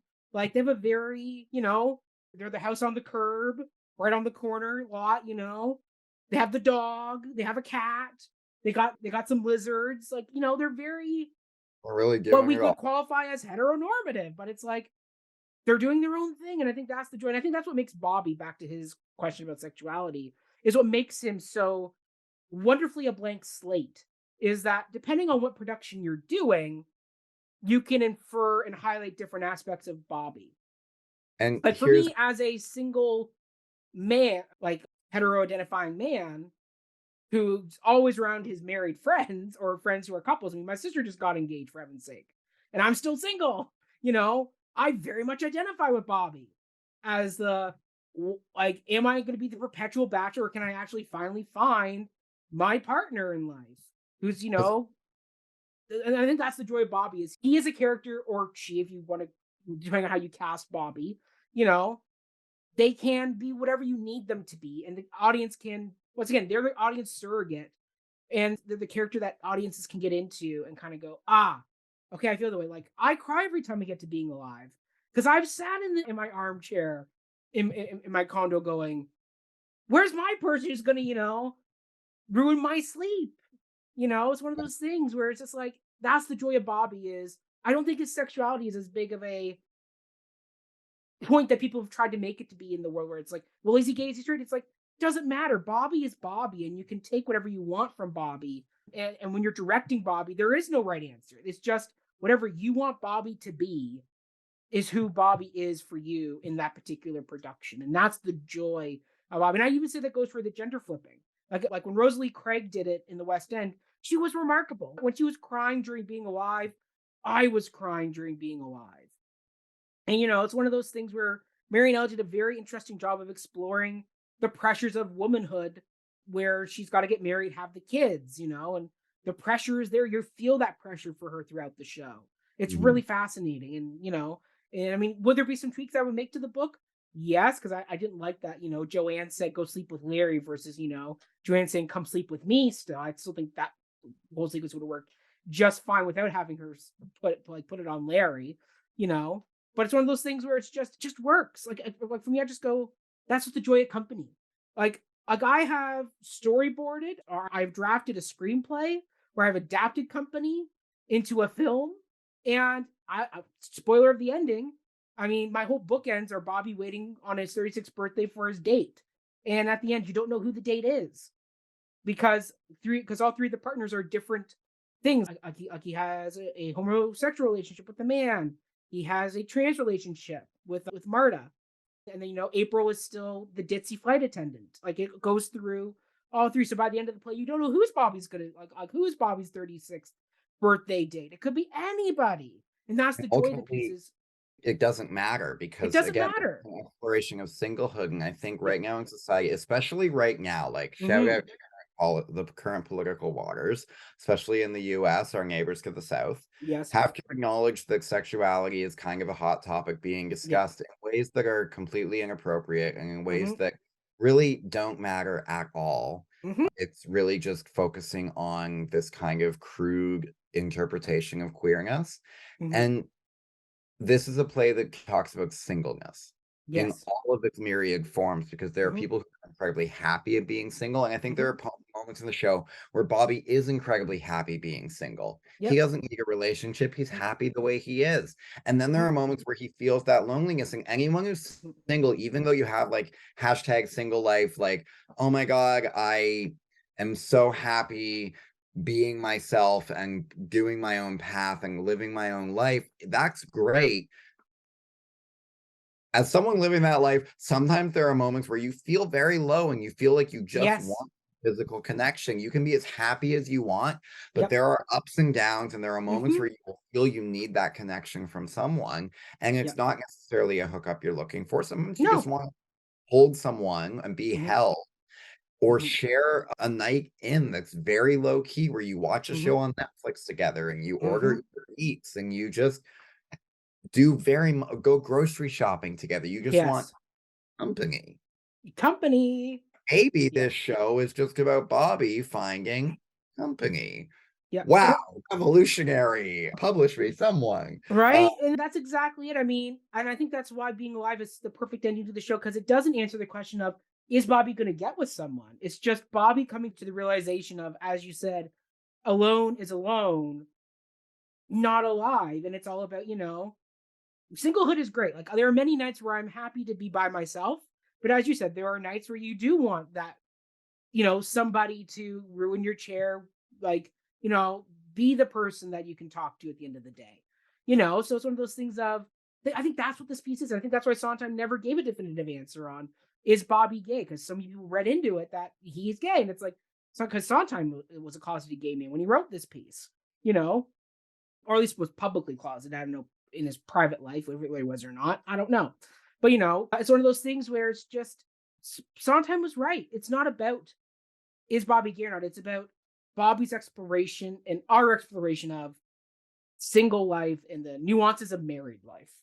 I mean, I think it's almost Mhm. more telling of us, the reader, and the viewer Mhm. who are reading into Bobby as gay, is what our Mhm. expectations are of what gay life should be. Mhm. Specifically, is that, are you always the one who is trying to conform? Are you Mhm. always the one who is trying to conceal something and therefore Mhm. keeping everyone at arm's length? I would think a lot about You Could Drive a Person Crazy, where, first of all, another one of my favorite numbers of the show, because It is, and it's gone through quite a few changes lyrically. Like, if you go it's back and listen to the original cast recording, I mean, excuse my language for people, but one of the original verses was, "I can understand a person if he's sorry, I can understand a person if it's not a person's bag. Do do do do do. I can understand a person if a person was a fag. Do do do do do do." And they've changed that line since the original recording, but like, there's a lot of work in this. Like it's an evolving show. Like Yeah. it keeps And now the changing. line is, I could understand a person if he said to go away. Do do do Yes. do. I could Yes. understand a person Mhm. if he happened to be gay. Do do do Yeah. do do do Right. do. Like, oh my God, this is I hear the doo doos in my head right now. it's I think that is definitely an appropriate thing, that musicals, like any work of art, is not a Hmm. static thing, that we Yeah. can allow some change to Hmm. happen. Especially moments like that seem like a very much throwaway moment, where it's like, Hmm. it's just a consideration amidst a long list of considerations. There's Hmm. so many shows so many numbers in the show that are very much like, it throws a lot of information at you. And Hmm. you're like, oh, I need to listen to this 5 times before I'm gonna get it all. And even True with Sondheim. You never get it the first time. Side by Side is a almost 9-minute long song. Great song. And oh, it's fantastic, and I still don't understand all of it. There are still so many lines that I think about, and there are lines where I actually, like, will be up at night thinking Mhm. about company. And dear listener, this is why you should watch this show and, expose yourself to art widely, because you will be up at night and you will drive yourself crazy, but you will think about your life differently and therefore expand the way you think about the world, which is never a bad thing. And I think that really, why do we need as a society to put boxes on things? Why do we need Bobby to be gay or straight? Or bisexual even? That's a box in and of itself. Why do we need that in order to qualify or validate the art as something we should pay attention to? Because honestly, Bobby can be anything and anyone, because Bobby is all of us. And also Bobby is none of us. That's the thing. Bobby is ambivalent. He is so much the everyman and every woman and every them, who can be very amorphous. Yeah. And I think that's why it's very hard for an actor who's playing Bobby to win the award for best performer. Like, very rarely, like, Joanne gets it a lot. But if you go down on the Wikipedia on the awards list, a lot of times they get nominated for a role for playing Bobby, but they very rarely ever win for playing Bobby, because I think it's such a blank slate role that people have such a hard time separating the actor from the character. Like, just like when we talk about Neil Patrick Harris, it's like I see Barney Stinson. It's like it's so hard to see Neil Patrick Harris as Bobby, because even as you said in the terrace scene with Peter, because we know Neil Patrick Harris is gay, it's very hard not to bring that in, because Bobby's such a blank slated character that you bring in what you know about the performer to the role when you watch it. It's so hard not to, versus like a Joanne, which, Patti LuPone is Patti LuPone. She kind of brought her ownness into Joanne, but it worked for that particular performance. Patty's great because she does play different roles that are not herself. Elaine Stritch, I don't think she was even nominated when we did it. No, she was nominated for Best Lead Actress in Company, but she didn't win that year. But even then, Joanne is not a lead. Like, Joanne may be dominating force, but every character besides Bobby is supporting. Yes, exactly. But yeah, I think that's it about Bobby. Is you said it perfectly. He's a blank slate that we, as a society, can bring whenever we want to bring in to Bobby. He's a beautiful character that way, that we can do whatever we want with him. But speaking of supporting cast, let's get into the next question, which is, we love all the couples in this show, as you clearly can see. We've talked about many of them. I don't love all the couples. Oh. I want to talk about the one that I find the most problematic as well, but ask your question, Mackenzie. All right. Which couple in the show do you feel has the healthiest relationship? Harry and Sarah. Ooh, okay, just to get that out of the way, it's Harry and Sarah to me, 100%, because I think that squabbling is not toxicity, and that's the thing. Like, you can have these. Harry and Sarah don't have anything other than, like, to me, they remind me a lot of my older relatives couple friend, like my older relative couples.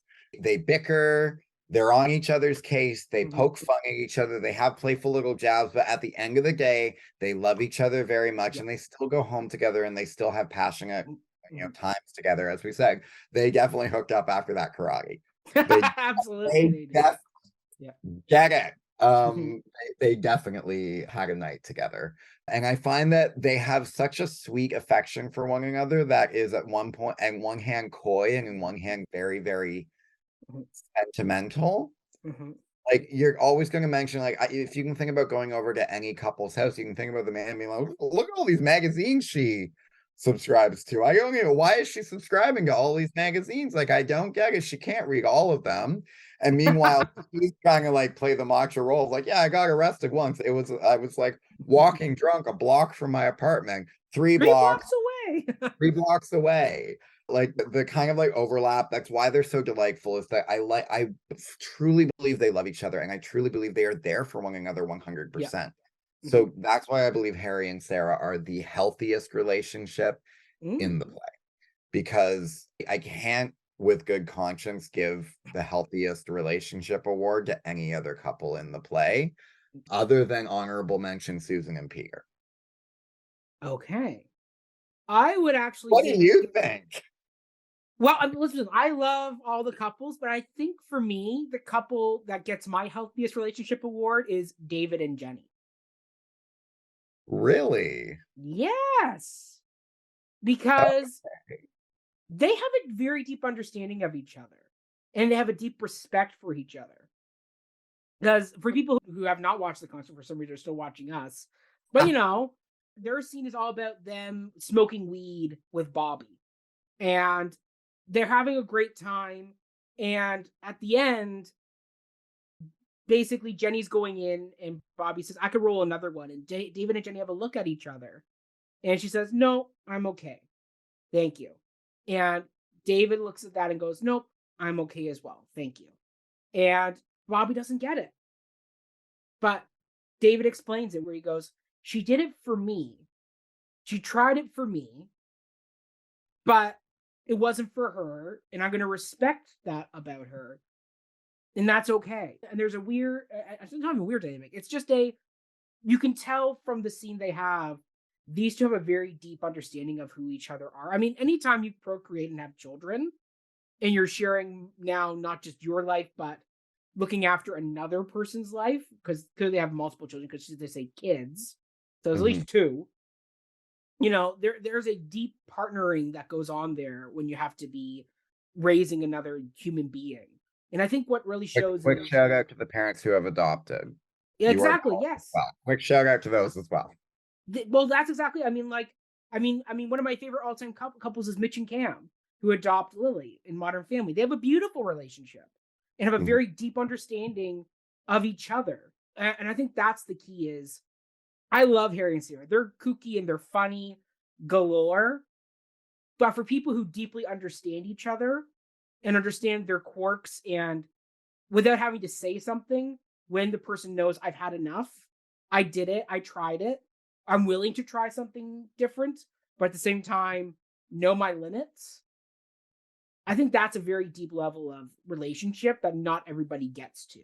And the fact that these two have that really, to me, says they have a very healthy, connected relationship with each other, to know each other that well. See, Because I could see Harry going, "Yeah, throw me another joint," not really caring what Sarah would want, because they're competing with each other. because Sarah and Harry also have no impulse control whatsoever, and that's kind of their thing, is that they each have their vice, their addiction, and they say they're dealing with it, but really they're not. They're not. Exactly. The brownie, the swallow of champagne, the little shots that Harry, the sucking of the fingers after doing the bourbon. I love or that. my favorite moment, do you miss it? Not one bit. Or even just the long pour as he's doing it.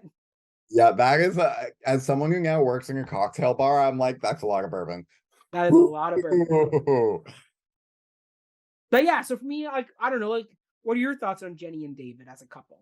See, hearing you talk about them gives me a new appreciation for them, because when I saw that scene, I always get uncomfortable. Oh, really? Why? Because when I see the switch in, we're having a good time, we're laughing, we're high, we're just kind of enjoying this new experience, and then Jenny switches to, "No, I've had enough." And Dave is like, "No, I've had enough." To me, I always viewed it that Jenny was checking in with David for almost approval. And to me, I got toxic vibes from them. Really, I never got that. I really got hardcore vibes that he is the master of the house, to quote Les Mis for a moment. Everybody raise a bourbon. And she's very much the one who's going to the kitchen to make the food. Yes, he goes to help her after, but he's she's dumb, she's boring, she's self-admitted, she's a square, is exactly the word he uses. And in a way, I get a very loving, I guess, shifting to something very cold, and I don't, it doesn't sit right with me, especially from David, though. It's interesting. See, I've never read it that way, but I think it's also because, once again, we infer ourselves onto this.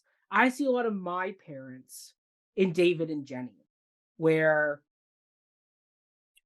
put it out there, my dad doesn't drink. It's not that he has a drinking problem, he just never liked the taste. He doesn't like to lose the control of himself. He's always been the DD in his friend group. He doesn't do weed. That was me when I was 25. Right? But my dad has always been that way. And even I've picked up his no drinking habit. I will never, unless it's opening night, I really don't need a glass of wine. My mom will have glasses of wine with my sisters. When they go to their away for their wine weekend, they had edibles together. My mom was very much more the David in this. But together, the two of them balance each other out, and they know each other extremely well. That my dad can read my mom better than anybody else. And my mom's affection for my dad knows no bounds. Like, as much as she pushes and drives him nuts sometimes with all her big renovation plans and things like that, there is a deep love that the two of them share. That they just know each other on such a deep level that they don't need to talk. And when one of them is done with something, the other picks it up and goes and knows right away and kind of knows, okay, we did it. Okay, we're done. And so like at a party, if my mom says, Kevin, like, I want to go, or she gives him the look of, it's time to go, he just knows right away. Yep. Like, he does the long goodbye at the door with everybody, but it's one of those things of, she just has to give him a look. Goodbye. The long goodbye, right? The multiple hugs, the long goodbyes. It was one of those things of, they just know each other so well that my dad now knows all the quirks of my mom. And that's the joy of that, is watching the two of them, work together. Is my dad knows where to be and when to be, and my mom knows the same thing. Like they understand each other and understand why each other do what each other does. So I think for me, that's why I've always identified with David and Jenny, is there is a personal understanding of who this couple is, that they are this really astute couple to each other. But at the same time, you could definitely direct them in a very cold way, that there is something off with that couple as well. And I think the way this production does it, where John Cryer definitely plays the Leave It to Beaver style dad with the vest and the suit jacket, and Jenny's, as you said, the washwear mom sundress. They're also in that weird yellow color too, which is not the most flattering color in the world. Very few people can pull off yellow. Very few people pull off yellow. But that's the thing there, where it's like, I can see where you're going, but I also go, for me, the way I always read the couple is they are a very healthy, stable couple with each other. And what I love about discussions like this is I can hear someone with a completely different opinion, and now it makes me think about Jenny and David differently. And the great thing about art, it can be interpreted in a number of different ways. Yeah. Like, I got toxic vibes from them. Mackenzie here gets very, very, very supportive vibes from them. And I guess it never crossed my mind that David was saying no because he was aware that Jenny was either uncomfortable or just done. Yeah, she was done for it. And I think that's just telling, what I almost like, my own worldview and my own perception of what it looks like when one person says no and the other seems to just be going along with it. Right. But it can also be something very positive, and I'm willing to see that. And I'm almost like, let's go back and rewatch this scene. I would recommend go back and watch the scene from that viewpoint, and you get a very different vibe of what they're going for. Like, I do think it's a very weird transition where it could have been done smoother. It feels a bit of like a harsh 180 switch for the couple. I do feel that if you could direct it as a smoother, softer switcheroo. I'm suddenly thinking back to like first year York, the audition process for the dramaturgy stream. It was like dramaturge, like a couple pages of a published script to see like what you would change. And I'm like, I think I would pick this scene if I could go back, and I would pick this scene to try and make it seem like David and Jenny are. I'm like, this seems a little sharp and abrupt. Let's finesse it a little bit, because there's a way of making it seem a little more. Because I think that the fact that we can interpret it as toxic it's a choice, but I almost, because it's a musical comedy, I don't want to really think about all of that while I'm watching a musical. It'd be a very different show if we're going into the toxic, abusive area. And I just think that like we want to just sidestep that as much as possible. And part of that could be like, this is 1970 versus 2023 aesthetics, writing and staging. But those are my thoughts. So I'm like, I love it. I love when we disagree. I love it. Well, it's not even a disagreement. It's just a altered opinion. So which is the joy of this piece is, once again, we could have picked any couple. I mean, honestly, I'd say the couple that I had the most problems with is Amy and Paul. Oh, 100%. Amy and Paul, I was like, yeah, they definitely have problems. I wish I had a Paul who was leaving me notes everywhere. Yeah. And I feel a little overwhelmed by it. Like, I can relate to Amy as well, because I'm like, yo, that would be a lot. The fact she Yes. pulls up the couch cushions and That's there's such a I great love bit. you. It's such a gorgeous moment, because the The thing is, Phantom keeps leaving me notes. I completely believe it, Yeah. because I would be the Paul in this situation, Yeah. leaving like my anxious lover Yeah. notes like, I love you, I support you, I'm here for you. I would just leave them everywhere. And Yeah. oh my God, the reveal when she just hands the saucer to Bobby. Yeah. It's like, Yeah. if you find this, I love you. Oh, I love you. thanks, I love you too. And Amy is hilarious and like so big. Yes. The fact, I think almost like I don't believe them as a couple, because Paul is so Grounded.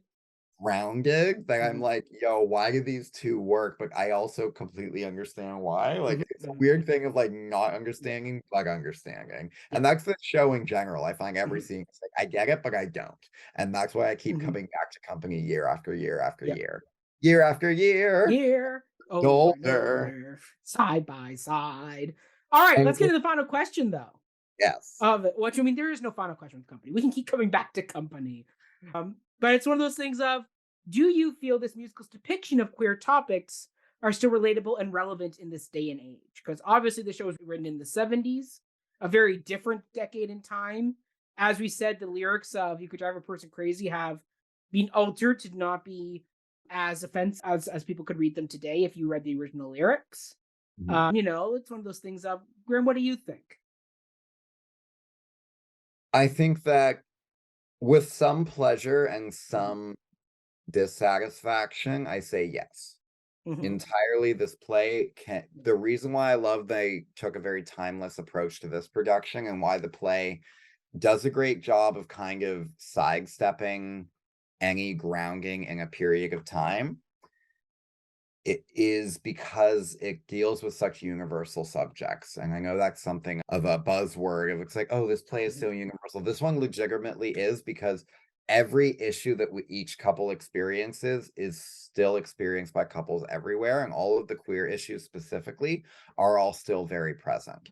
There are still a lot of people who are in the closet. If we read Bobby as a closeted gay or bisexual man who is trying to like cover for himself, that still happens widespread across the world. Right. There's still a lot of taboo around queerness in a lot of different countries. I think about Uganda just making queerness illegal, and there's so many policies being implemented across the US, so many bills that are homophobic, transphobic, denying gender affirming care. All of this is still very much on people's minds, and I don't think that within our lifetime we'll see that calm down to a point where we can look back on problem plays and think, wow, that was such a weird period of history where we actually gave a flying hoot about what people did in their private lives. To quote Pierre Elliott Trudeau, like, the government has no place in the bedrooms of the nation. 100%. So I think that the queer topics that are brought up in Company are still very resonant. Now, the thing I find with a lot of the couples is they are very heteronormative, and it was written from the perspective of marriage is between a man and a woman. We are talking about the difficulties that experience when male psychology and female psychology clash in marriage. And we are looking at people who are fundamentally different cohabitating together. But that's not the only definition of marriage. It's not the only definition of relationships. And I think that though the definition of relationships has expanded, and our conception of what we believe intimacy to be is vastly different now than 1970, this play still brings up a lot of points, because even if you don't believe in the traditional definition of relationships, you can see all these couples interacting, and you can totally see yourself in them. I think about especially Joanne and Larry. For Joanne, Larry is her third husband. So the fact that she propositions Bobby, to me, it makes complete sense, because Larry is the husband for now. As soon as he's not the husband, she'll divorce him, because she's done it 3 or 4 times. She's like, getting a divorce. I don't know if she'll ever divorce Larry. I think Larry's a steady, true person. It'd have to be Joanne who'd have to end the marriage, not him. He would never leave her. Oh, no, I think that Larry are great together, and I really like them as a couple, but I definitely have to acknowledge that Mhm. if they have not had the discussion about being open, Joanne propositioning Bobby is inappropriate at Is that a best. sincere offer? I've always read Joanne as doing that offer as a push on Bobby because she's already Which pushed him with the cigarettes. which I think she's pushing him in the sense of, let's see how far I can flex him to get to the point where he's going to say, "Who do I look after?" Because she reads it and goes, "There's something here. I can keep nailing it and nailing it and nailing it yeah, until he actually gets there." I think I don't know if her offer's sincere because Larry makes I a very clear point of the outward, very gregarious, spicy, sassy Joanne you know is not the Joanne I know, who is a very different, more quiet, romantic Joanne. and I tend to that's how I tend to read it as Mhm. well, is that this is a tactic because Joanne is Yes. very clever, Yes, she and is. she's never gonna go outright and say, and also, I think Mhm. she knows that if she goes outright and says something, Bobby will buck. Bobby Yes. will be like, "Okay, no, I'm gonna go back into my Bobby ways," and she Yeah. says, "Don't do that cute little folksy thing with me." Not with me, like, you Yeah. can do that with all the other, like, floozies that you hang around with, but Yes. I'm different. Not me. Yeah. We drink together, and Yeah. when you drink with someone, that's a different Yeah. dynamic there. Mhm. But this in terms of, like, bringing more queerness to the show, because I feel like queerness is kind of a subtle, like, undertext Mhm. in this show, in this production, but in general in the writing, Mhm. and I wanna bring more queerness to it, Mhm. and I asked myself the question, which couples could be made to be a same-sex or Mhm. alternative Mhm. kind of relationship to the Mhm. heteronormative mold. And the ones I came up with were Amy and Paul, Jenny and David, and Joanne and Larry. I Yeah. think those are the couples that best suited queerifying in a way, because I think that I really like Sarah and Harry the way they Mhm. are. And I think that the way that Mhm. Sarah remembers details about the story that Mhm. Harry is telling, and the Mhm. way that Harry jibes at Sarah is very Mhm. much reflective of a lot of heterosexual couples that I personally know. So to Right. me, to find them, they're a kind of nice sweet spot. And I Mhm. think the dynamics discussed by Mhm. Susan and Peter in terms of being divorced, but also living together and the Mhm. dynamics there, I think that works really well also. Like, could you queerify Mhm. any couple? Yes, absolutely. I'm just thinking what I think would Yeah. be the best Mhm. ones. I think that Jenny and Dee could be queerified really well. I would make them a Yes. lesbian couple 100% because I Mhm. think there is something charming about them being a couple who commits to having that heteronormative or homonormative life Mhm. together with the kids in the house and the kind of Mhm. what people like Bobby who go out to party all the time might call mundane. Right. I also think Amy and Paul can definitely also And they were made into a same-sex couple for the revival. oh, I love that. Which Yeah. one? Amy and Paul. So it became Jamie and Paul. Yeah, I think that they could definitely be Mhm. either gay or a lesbian couple. Mhm. Like, I think that we can definitely see I can see both sides in them. And again, I've already said I want to be Johan to a Larry. I would love to be a gender bend of Joanne because Mhm. first of all, it allows me to sing the Ladies Who Lunch, one of my favorite songs. And Yes. second of all, Joanne has some of the best lines in the play. I would also get to sing, like, is this a completely selfish The reason? little things. Not entirely. Little Things is also one of my favorite numbers, but I think that also it makes sense because for queer couples, it would make more sense for them to be open. Right. That Johan hitting on Bobby and being like, "Let me take care of you," Mhm. would make sense in a way. It's like, yeah, this is my Mhm. third marriage.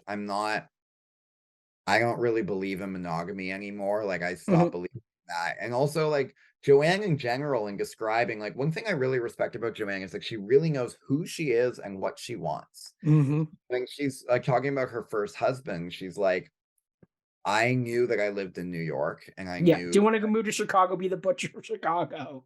I can't in good conscience move to Yeah. somewhere where they call themselves hog butchers to the world." So that was honestly, Joanne would not live in Chicago. No. She's very much a New York girl, and I Yeah. think that also tracks with the, at this point in time, archetypal New York gay Mhm. personality of you have this big community and this big culture, and this is where Pride began, and you have this kind of very strong pride, not only to be a New Yorker, but also to be a gay New Yorker. Specifically, Yeah. it's a certain lifestyle. There's all these clubs you can go to, and Christopher Street is right there. And Yeah.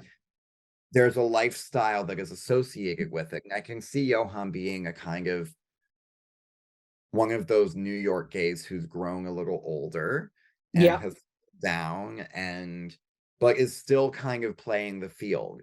So I think that would make a lot of sense to me. And the way I conceptualize it is there, like Larry is very much like old New York money, and Johann is someone who has, gone through a couple of relationships and kind of doesn't care anymore, is kind of over caring, and Yeah. is very much, I'm in it for myself. I love this man very much, and I'll be with him as long as I love him. But for now, let's just see how things go. And, we're also open. So, like, yes, I'm propositioning Bobby, but I know Larry also has his lovers. Right.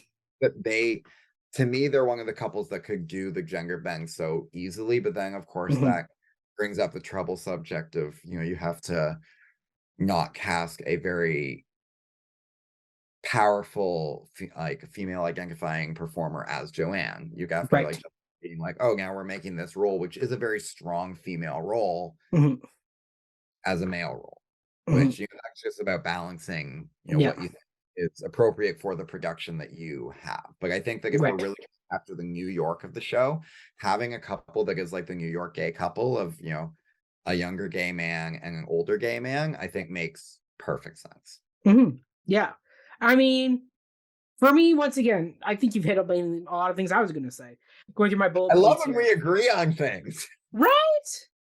So, I mean, for me, like, I do think this is still a very relatable show. Once again, they've adapted it, they've tweaked it slightly as time has gone by, but I do think the queer topics are still very much an underlying flow of this show because people will always question sexuality and things like that. And I think now with the recent revivals that were in the West End on Broadway where they gender flipped roles, I think that opened the door. Like now I guarantee we're gonna get more things like that. Like I know in the recent revivals they gender swapped David and Jenny, where David was a stay-at-home dad and Jenny was a working woman in the city, which isn't fascinating, but I would absolutely make them a same-sex couple because I do feel that was the one thing about the revival that I felt bad that the only couple that got the switch to being a gay couple was Paul and Amy became Paul and Jamie. And of course, it's the couple who's having doubts about getting married and is very neurotic and saying you're not getting married today, which I'm like, can we not have the David and Jenny couple there too to balance them out and go, no, there are settled couples who are happy, who have kids, adopted or biological, we need a balance of this thing here where it's like you can have the neuroticness of Paul and Amy or Jamie and Paul, but you also need something to balance them because representation is important. If we always keep playing it, I think that's why David and Jenny are the best. Like even Susan and Peter, I would go, you need to make David and Jenny the other gay couple because once again, they're divorced but they're living together. They're in this open relationship. It's like you're playing into some really like people stereotype the LGBTQ community that they can't settle down, that they're hooking up everywhere. It's like no. There's actually a lot of the community that doesn't do that, and we need to have proper representation of that so people can't always just be doing the whole. Well, they're always doing that. It's like no, they're not. So I think that's important. Is it's very easy to make Paul and Jamie into a couple and give them a really fun song of not getting married today, which is a great number. It's one of my favorites.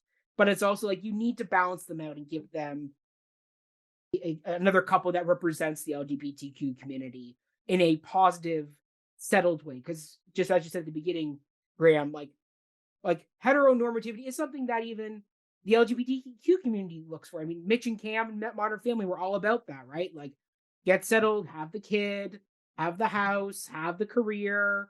He's a lawyer. He's a football coach. That type of thing. They were really trying to be the modern family, but there, So I think that's oh my god, so clever, right? Let me write a whole thesis about that.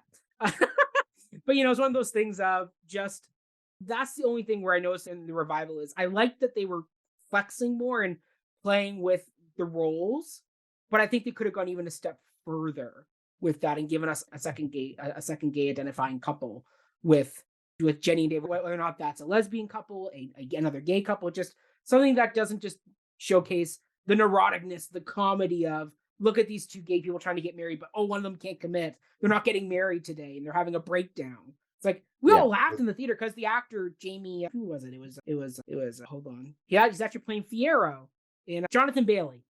Jonathan Bailey, who's playing Fiyero in the upcoming Wicked movie, played Jamie, and he was great. He did a fantastic job. Lovely man too. I met him at the stage door. He was lovely. But it's like you need something to balance them out. You can't just have just the one, because I feel that underserves the representation that we're going for. You know what I mean? The one thing that we've been fighting against ever since it was removed from the American Psychiatric Institute's, like, binder of mental illnesses is this trying to separate mental illness from queerness.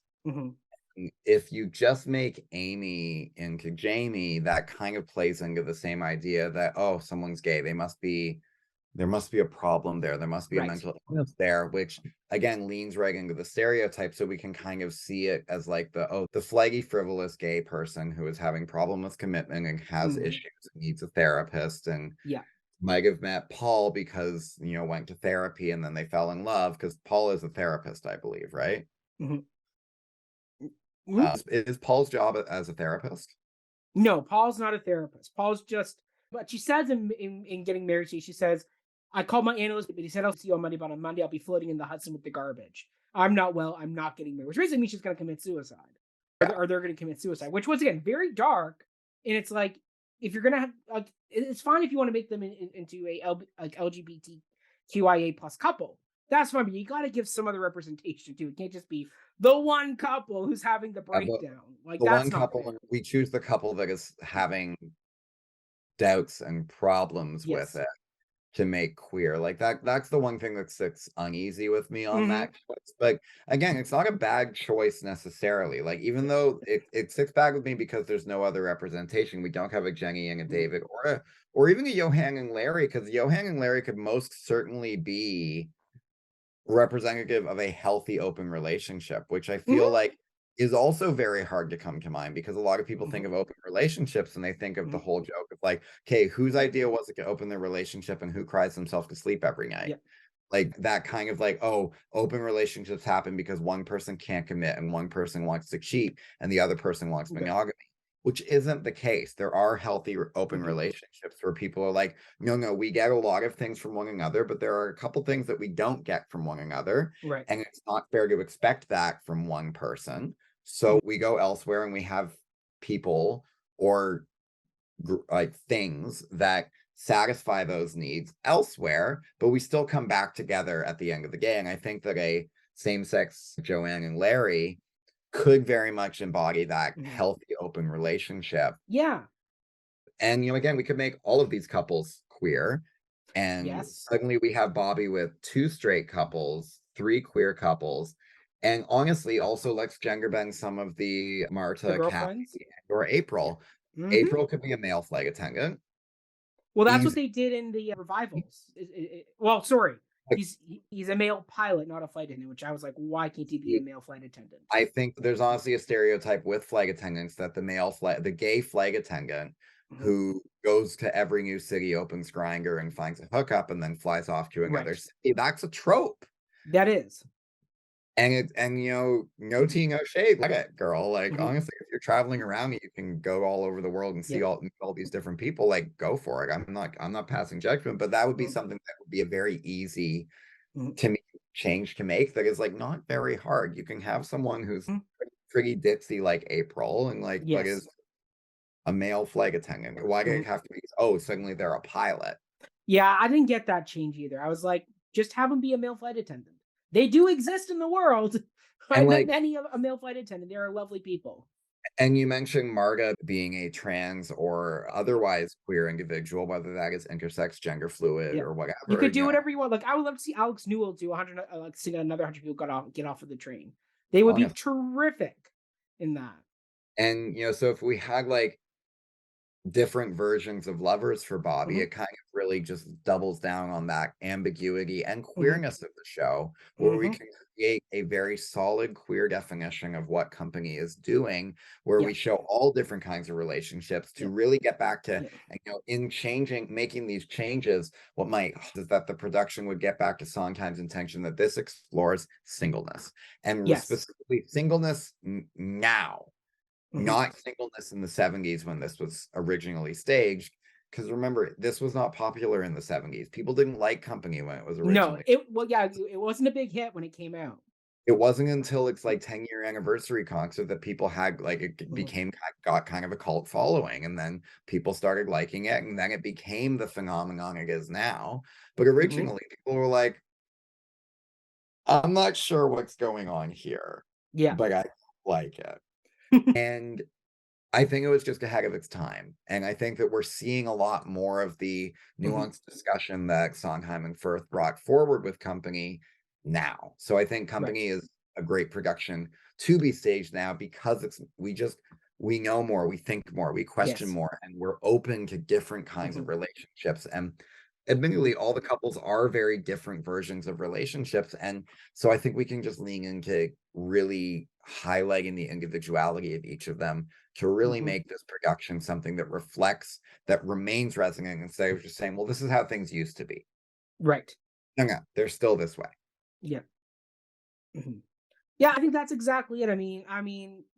Exactly. Like I play with the partners. Like once again, as you said, the more you play with this show and do different representations and really fiddle, you can get a lot more closer to what Sondheim was, which is ambiguity. He wasn't looking to answer the question of Bobby's sexuality. He was looking to explore singlehood because he was a man in his 30s when he wrote this who was seeing all his married friends around him, and he was the perpetual single guy. And they're like once again, Sondheim says he wasn't autobiographical. I disagree. I think there's a lot of Sondheim in what he does, but it's one of those things of that's what he was wanting with this piece. And I think we really need to, and I think going the way we've been talking about it is by exploring and removing sexuality as a main component and just making Bobby date everybody and that he's playing the field really does open it up back up to it doesn't so much matter who Bobby ends up with at the end. It's more just Bobby's going on the journey to find that at 35 he's got to open his heart to being alive and being willing to have that person sit in his love seat. And I think that's the key to this piece is company can be what you want to be. That's the joy of this show. It is a blank slate of a show, and every time it gets revived, whether it's the '90s, the early not 2000s, 2010s, now 2020, we keep coming back because it's a piece that directors love and actors love because there's so much meat and so many different perspectives you can take depending on who's directing it and what their goal is with the show.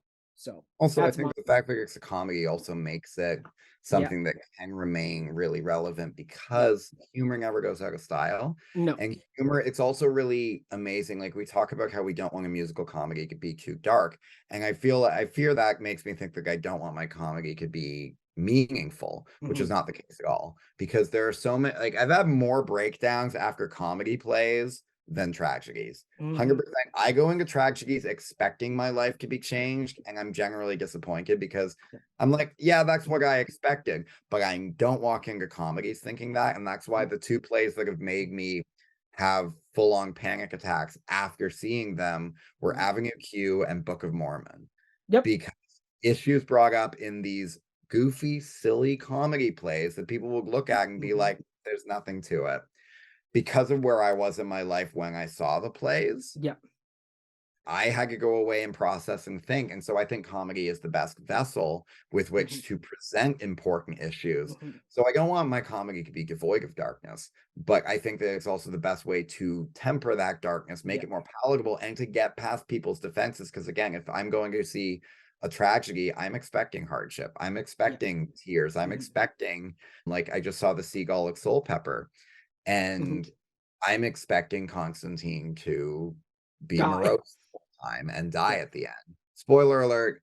very I'm old ex- play like, if you haven't read it or seen it by now, yeah not really my problem. Yeah. But I'm expecting that. So I Mhm. wasn't, although I was impacted by it, it's not the same as when Mhm. I saw Elder Price breaking down about how, like, I always thought if I was good, I would get what I always Yeah. wanted. And now here I am, and I don't have what I want, and I'm not where I want. And what did Yeah. I do wrong? Mhm. That hit me really hard. Or in Avenue Q, I was just about to go to university, and hearing I need an academic advisor to point the way made me Mhm. think about, oh my God, eventually I'm not going to be a student, and eventually I'm going to be an adult, and eventually I'm going to need to, like, there's all this stuff that Mhm. suddenly came into my mind, and I'm like, I didn't even hit first year. This was before we met. And like, what am I doing? Maybe I'm someone who shouldn't create theater, but just should, like, get a Yeah. job, make money, and appreciate theater as a someone who buys the admission, who pays the price of admission and sits in the theater, loves Yeah. theater, but doesn't create it. Like, maybe I'm not cut out for that. And that is what a comedy play did to me. And that's what Mhm. company also does to me, Mhm. because it makes me think about how much I put myself out there or don't. Yes.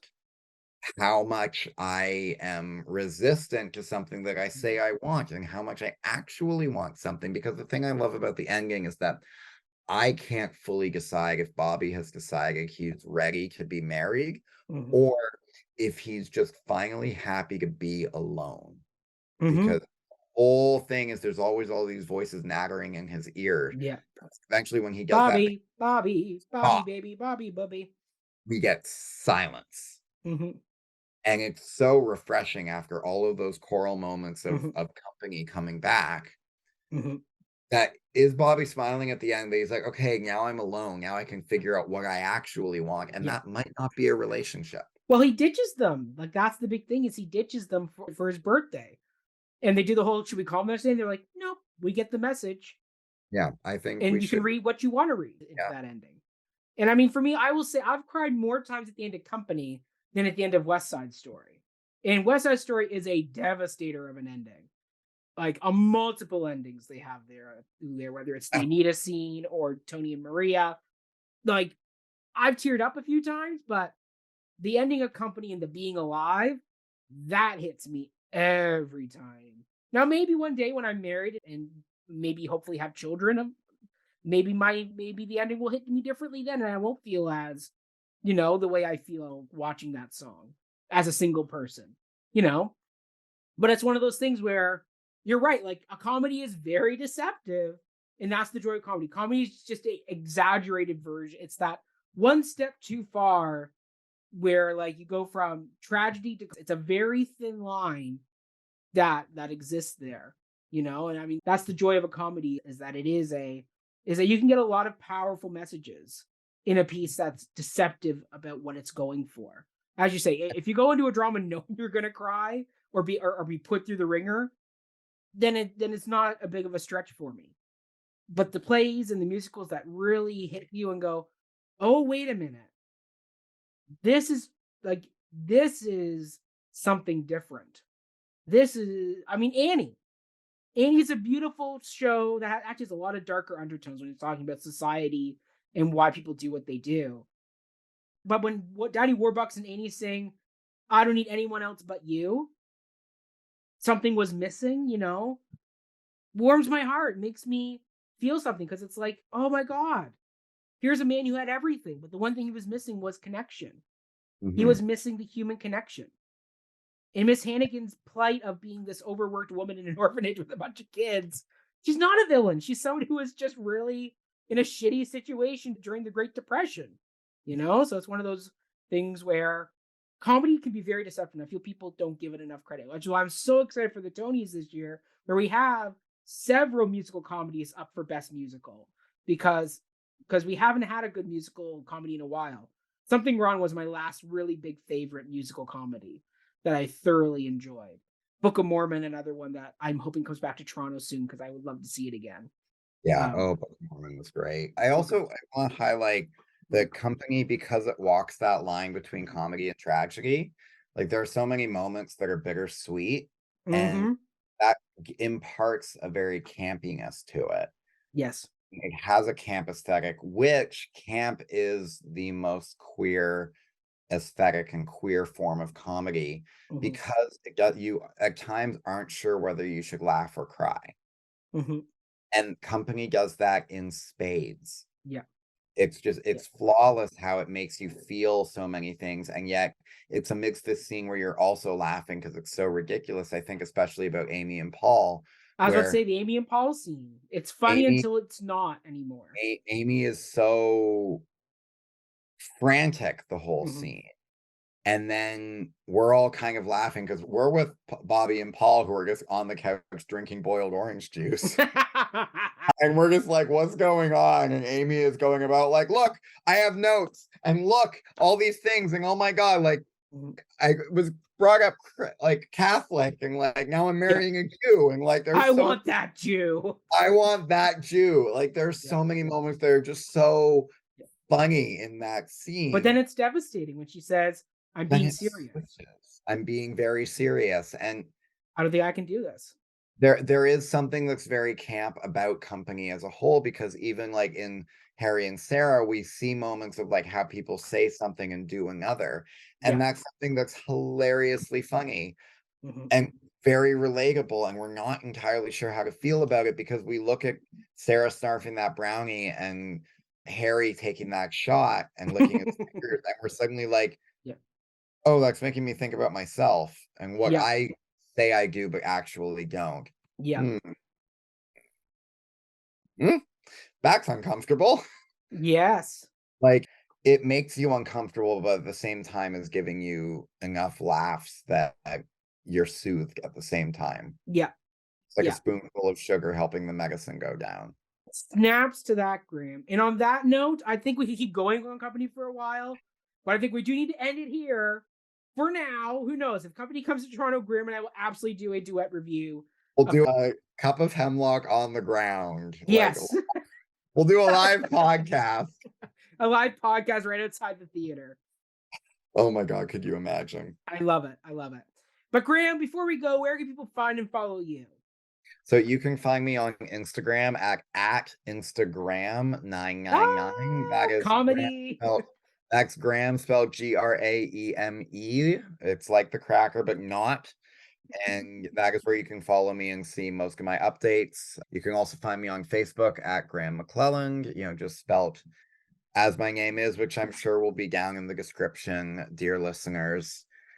So yeah, that is exactly where you can find me. Love it. And you can follow me at Mackenzie Horner, all social media platforms.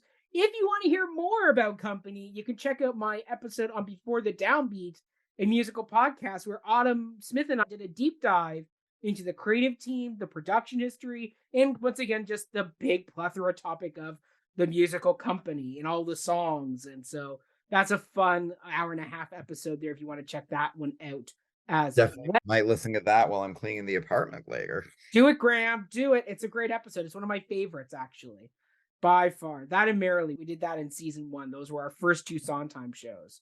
And what? Actually, sorry, 3, because we also did West Side Story.